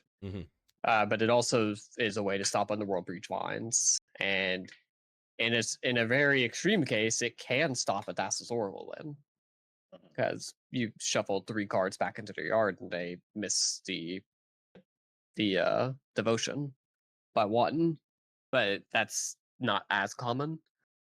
But just the fact that it has flashback at instant speed, and we always tend to mill stuff, it is very nice. It also allows you to put back a creature you may need in your yard back into the deck for something like a like a Green Suns or something. Yeah, so that if you pitch something that early, can pull that creature. Gotcha, that makes sense. It also makes those hands with LED that much more interesting. There could be a point where you can crack LED and ditch Turn the Earth and then flash it back with the LED mana. I think. So it's. Go ahead, sorry. Yeah, no. So it's a really interesting card. I'm just not sure how I would want to fit it in, or if I even want to, especially with the other cards coming out with like Chocobo and other stuff. I don't want to make too many changes to the deck at once. Yep. That's kind of the big thing I'm leaning away from. I just cut Sunscorched. It'll be fine. Yeah, that's fair. Just only deck people with. Hey man, you're good until you run into an Eldrazi. Just run Infectious Bite. Yeah, there you go. Oh, this There you go. isn't a Magda deck. This says Magda twice. Oh damn. Hey, we're just changing stuff on the fly again. It's fine. Fuck it, we're doing it live. Where's the the second one? Yeah, thank you, friend. There's no dwarves here. It's a cave, not a mine. Sorry about that. Yeah, no, I thought I got all these. When the format works, you don't change it, even when you really should. What was I gonna say? I was gonna say it's very interesting to think that the more we can staple flashback and harmonize and so on onto our non-creatures, non-lands, the more consistent the deck gets and the better it gets at the churn gameplay. Because dude, Harmonize is so good. I'm so sad it's only on like 2 cards. It's a beautiful mechanic that will be repeated. Yeah, hopefully it's not like a banding situation. Yeah, well, probably not. I mean, it's probably not like a I think it's a lot better than banding. So yeah. So let's not be too angsty here. So I'll ask this to all three. Sorry, my cat was licking out my bowl. What's your cat's name? Mako. He was licking the remnants of my tiki masala. Oh yeah, no, they'll do that. So I'll ask all three of you, how do you guys feel about Lumer's placement in the meta right now, and how do you think the average pilot should shift their deck list or play to weaponize it or compensate if it's weak? I think Lumer is probably incredibly well positioned. It's me as a pilot who needs to continue to learn and grow in the meta. Yeah, I think being able to operate on an axis that people typically cannot interact with, via the lands, it's incredibly strong. And just being able to, I don't know, pilot your way through it is really going to be the difficult task, in my opinion. Yeah, I'm pretty much in a very similar boat with like Lumer's place in the meta is very good right now. The biggest thing is definitely going to be the difference between pilots that play the deck.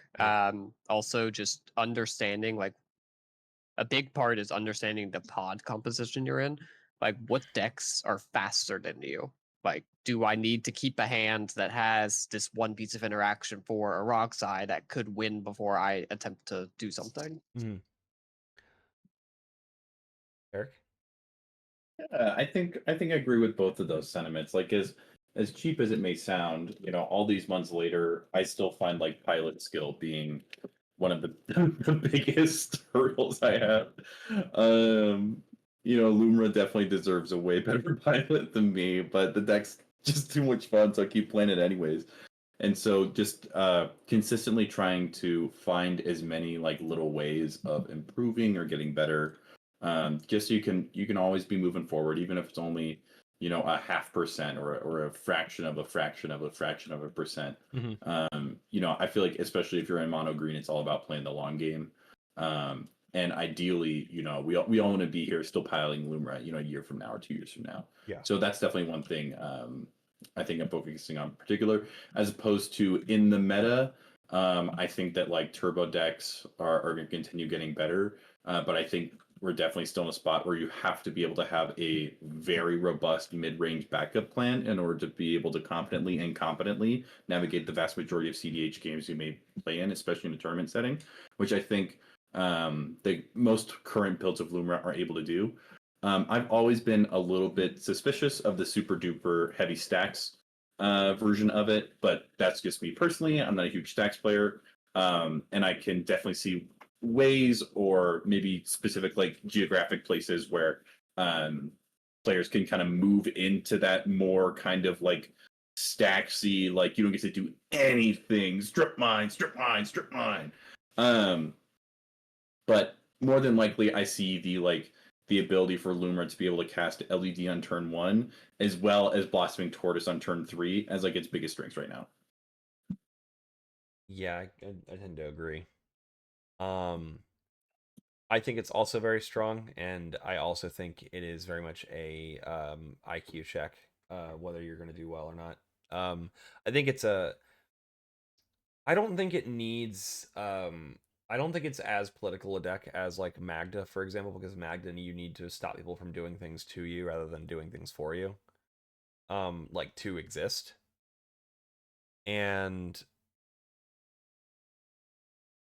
But I also think that until you're like in the tank looking to like assemble your win and power out, I think you have an you get to be political rather than having to be political. And so I think it's a skill. I think it puts you in a better position than a lot of decks that a lot of less interactive decks, because you're just like, oh, they're going to kill my value engine. That sucks. I wonder if I have a way to deal with that. And you do, because the deck is very resilient. I also think stocks on Vexing Bauble are probably going to go up. As turbo goes up, yeah. That's my expectation, is that like by the end of the summer, I think a lot more of us will be on it. Yeah. Could be wrong. Definitely could be wrong. I think Root Maze is probably, if you're not on it, you probably put that in first, because it just being the other deck that I pilot, being Turbo Stacks and Rog Tavesh, I'm very high on resource denial. So. Dude. Yeah, that's no game actions is my favorite kind of game actions. So all your opponents conceding technically is still a win. Yeah, no, or someone. Still a W. Yeah, no, the table flip is a win condition. So, what is a deck card interaction or play pattern that you discovered through the process of playing that you didn't know before, and that people should think about? I think Alex had something. He said about a combo. Yeah, good memory. Yep. So it's something that I had thought about a while ago, but I kind of undervalued it. And it's between Timeless Witness, Eldrazi Confluence, and Untapper, and Lumra. Okay. With those cards, you are able to theoretically go infinite in this deck. More than likely, we're going to be hitting one land for each of these activations. So with Eldrazi Confluence, with Eldrazi Confluence in hand, Timeless Witness, Lumra, and an Untapper in play, you're able to cast the Eldrazi Confluence, flickering both Lumra and the Timeless Witness, and using it to make a Scion. And joining that together with something like the Crystal Vein or City of Traders or the Lotus Field, you're able to just turn that into the infinite combo there. City of Traders does not trigger on land ETB. No. Okay. I'm just saying, as long as you're able to make mana. Okay, understand. Sorry, just making sure. Kind of like a soul land situation. Yeah, gotcha. Yeah, exactly. Crystal Vein being the best land in that scenario. Yep. Yeah. So good. Yeah, that's or that little or whatever the one that little combo was pretty useful for me. Not this tournament, but a previous tournament, and I didn't realize that I could go infinite through it. But my opponents had tapped out, and they kind of jokingly, were all throwing their counter spells on the stack at each other in the final seconds of the round. And I was able to cast my Eldrazi Confluence with a few seconds left, and was able to just go through the infinite loop there. There you go. I mean, that's a good enough reason for me to be on Timeless versus Although on Timeless versus Dryads, although one could argue you should be on both. Yeah, Timeless Witness, I think, is definitely a card people should be on. If you're not, reconsider it. Yep. I also think Eldrazi Confluence, the stocks on that keep going up for me. Yep. Yeah, really I think interesting thing. I think it's very with similar to like. You go, Justin. Okay. No, I think an interesting thing with Timeless Witnesses, a lot of these Rock Thrasher decks are not running Thassa's Oracle. And specifically, they are typically winning through a very Mastermind activation. And just the point of being, if they don't have the Fairy Mastermind activation and they try to pass through turns after milling people out, having that Timeless Witness allows you to try to win in your upkeep. That is very true. That's it indeed. I like that. That's really, really cool. This is something I didn't know. You can eternalize at instant speed? No, so it's one sec. I had the line to go for it in that top 16 game. If he had Fairy Mastermind still, he hadn't exiled it, so I wasn't able to. I think it has to do with let's see. I'm not seeing it. I think you do need a shifting or a let's see. Eternalize. Yeah, Eternalize is only a sorcery. I think Eternalize is only in a sorcery, but what you can do is you can shifting your 6 and then just cast it. With a whatchamacallit, E-Zone. Yeah, so there's different ways. Shifting can just hit E-Zone itself. It doesn't have to grab 6. Yeah, you're right. Yeah. So yeah, shifting can hit any permanent. But one of the best parts about playing mirror pool combos, you can also just go into your shifting if they decide to interact with you right then and there. Mm-hmm. Oh, it's so nice. I think while it isn't necessarily something that's new, I'm reminded of like a little interaction I always have to remind myself of is whenever I have Vesuva entering the battlefield. If I'm not ready to combo off, I almost always end up regretting turning it into like a crumbling vestige or a shifting woodlands or something. I'm not super strong in heuristics, but I more than likely, if I don't need it right then, will probably be better off having it enter as a Yavimaya or a Cradle so that it kills itself. Is something I've been kind of like reminded of lately. Is the value? Yeah. That actually did come up in the top 16 game, where later in my attempt to win, I did have it come in as a guy's cradle or Yavimaya, one of the two. It was one of the two. I don't remember which. I know during that I originally had it as a shifting woodland, and then when I hit the Lotus Field, I had the Lotus Field kill it, so I could have it come back later as something else. Gotcha. But that was it's one of those little things where it's because of our lines are so convoluted. That's a decision I usually make near the beginning of a line that I often don't experience the consequences of till later on. Right. But that's something that I want to keep in mind. Just as I'm making decisions, because it's not uncommon for us to have a ton of ETB triggers after resolving Lumer's ability. That as I'm deciding what I want my Vesuva to be, asking the question of like, is this the time that I want it to like be doing something, or do I want it in the graveyard so that when I am ready for it, it can be exactly what I need. Well, that's even in CEDH in general. I feel like it's all about micro optimizations, right? And especially in this deck, it comes down to the nitty gritty details. Yep. Sometimes we are doing Yogg stuff here. Yeah. Always like 1 mana off. Mm-hmm. Looking back, I like realize all the little ways I wasted stuff, but that's part of like the fun of learning and the fun of playing. But yeah, that's and then also like since I'm not on a ton of instants and sorceries, it can oftentimes be really difficult to get delirium, and so having Vesuva kill itself actually is a really really consistent way of like getting a land down there to help delirium. And just keeping the delirium open. Mm-hmm. All right.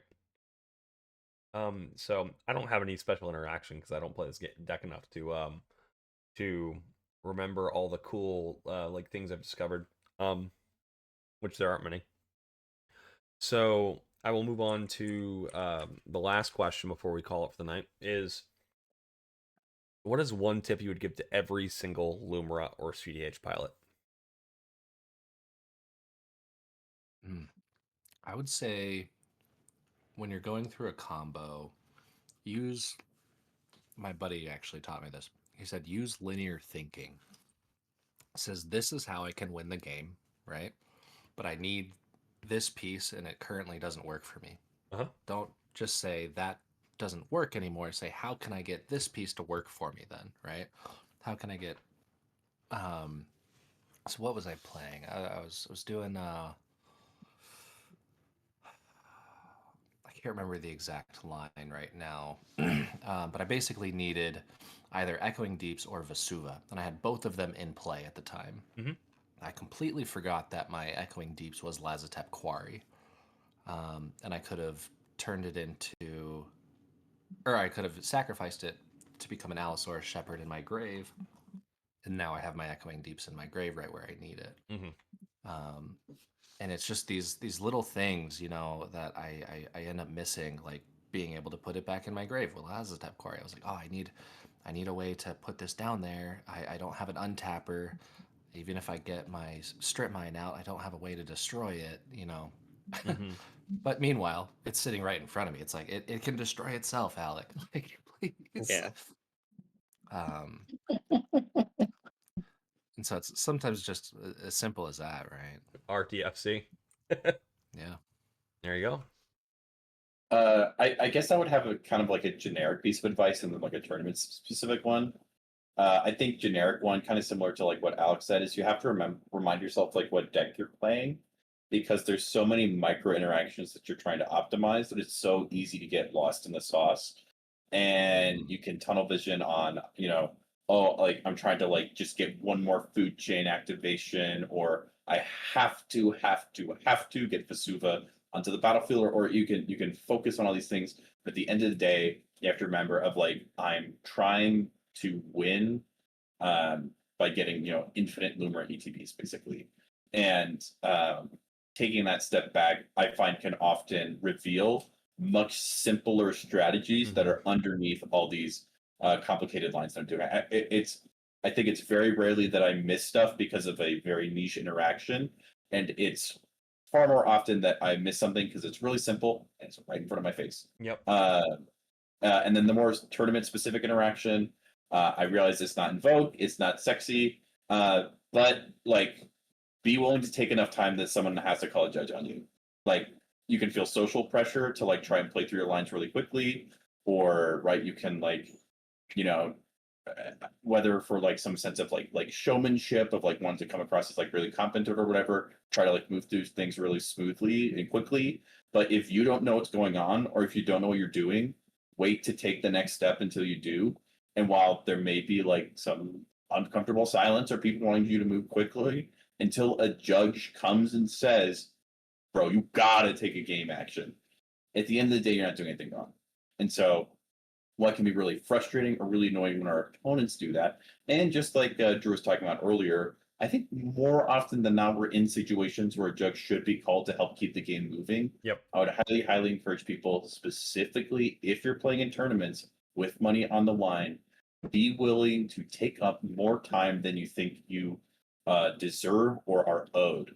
Because the reality situation is, especially if you're in top 16 or top 4, if they have been in that space before, they are more than willing to take up that time, because they know that the more time they get to think, the more likely they are to make the correct decision. And so be the one willing to take up that time first. And, you know, if they call a judge or if they're being salty, recognize that you do kind of deserve it on some level. But not because like you're a bad person or anything, but just because like you're trying to, you know, it's like when you're in timed rounds, time is like these little pearls in a game of hungry hippos, and you're trying to get as much of it as you can. So like, don't be a jerk and don't be a dick about it, but be willing to take more time to make game actions than you think you need to, just to make sure that you're making the right one. Yes, agreed. And you know, people are socially awkward. People often have like a undervalued sense of like their their entitlement to like computational space, time, effort. Like if there any of those issues like they will get you in tournaments even more because now you're under the clock and you're under pressure. So, it's their job to call the judge. They should be doing that. It's your job to listen to the judge, not to your players who are trying to beat you, not keep you honest. That's their job is to get the judge to keep you honest. They're doing it because they don't want to lose. Yeah, it's one of the ways where like while there's some aspects of his playstyle that I don't think would really work for me, I do think I have the opportunity and the capacity to learn from the way that Wounded Satellite carried himself in the game that he had with Justin. He ensured that he was able to have all the time he needed to take all the game actions that he wanted. And that doesn't happen by accident in top 16. No. Like I said, granted, there's a lot of like aspects and specifics of that I'm not quite sure I would emulate or want to like specifically replicate because I just don't think it would fit me or be very natural for me. But I do think that like I would boil it down to the importance of self-advocacy and tournament setting. Yep, agreed. And I guess I will be the last person. Oh no, this is Justin. Do you got any tips, buddy? So sorry, I was writing it down. Yeah, you're good. So no, I think the big thing for me, specifically, and this goes more with deck, like the idea of deck building or changing decks before tournaments or after tournaments, is even if you perform poorly, don't go into the notion of I need to change a lot of things. I think a big thing is make small changes, play those for a bit. Don't rush into making a lot of changes in decks, and this goes with any deck, not just Lumra. Because typically it's not going to go. It's going to do more poorly for you changing stuff that may have been working beforehand, and then only changing very few things. Yep. Oh, that's such a good point. Yeah, there's a lot of reasons you can go 0-3 aside from the fact that you put Dried Arbor in. Like, yeah, exactly. Not that it didn't contribute, but like resist the urge to boil down. It's also don't play Dryad Arbor. Don't do that. I'm not disagreeing. So there's something like nothing like I'm going to say something that might be a little controversial related to like your ability to like confirmation bias your way or survivorship bias or the inverse survivorship bias when it comes to assessing cards and how they played out in your tournament games is literally no one has ever had enough statistically significant like actual gameplay information to like make statistically significant choices. Like almost everything is theory that you then confirm with you shorthandedly confirm with not enough games to actually confirm things. And you make decisions based on that. And I'm not saying that no one has ever had any valid conclusion drawn from their gameplay. But what I'm saying is that theory is so clearly correct before you get to the gameplay to like prove things that a handful of games really can't do anything for you. So like take your that's such a great point. But I just do want to point out that we did prove endurance is a good card. Yeah, that's fair. That's fair. Yeah, no, we have disproven the lie that the endurance player loses the game. I think the endurance player draws the game. Right? Sorry, yeah, you're right. Yeah, and not to like shit on like how Mons or other like people that like look at statistic analysis and they as important. And I mean, I probably agree that I don't think that the conclusions he kind of halfway draws are super useful. But even he will say there's like, yeah, statistical significance like is like a real problem with the entire project that he goes through. So that's like whatever. And this guy crunches numbers as his job about CDH. and just think about how much worse you are likely to be at crunching those numbers, and take that into account when you're making like deck building choices after the fact. Yeah. Just be honest about the fact you're making those decisions based off of vibes, and that's okay. Yeah, no, Rust is the owner of the Magda server, and he is the most vibes-driven human I have ever met. He's still very successful, likely because his theory makes sense and he's a very good player, but like the man has never known a number that he wanted to listen to. The man is just like, it is right. I'm gonna play this. That's awesome. Oh no, So Rust wait, is does he or does he not play Mox Diamond and Magda then? I actually not. I can't remember if he's on Diamond right now. He might be. We moved back to Diamond actually. Someone was like, really. Someone showed us we were wrong about the math. We used math too much, and we took the wrong conclusions. So, I have one tip. And it's not really my tip. It's more like just say go watch comedian play games. Ian and people that try to emulate his style of politics have a very good do a very good job of tone setting, being present without over present, omnipresent. They make it do a very good job of casually laying breadcrumbs to conclusions he wants his co-players to come to, talking about threats before the threats, talking about play lines that might happen before they happen, conditioning people to like be thinking in a certain way. But he's not doing it in a way that's combative, right? He's not bullying. He's being very proactive, but very decisive about how he's interacting with the table politically. And I will say, quantity is no match for quality, because quantity, in my opinion, is usually at the cost of actually following the rules of slow play, over policing the table, just interrupting people while they're active player.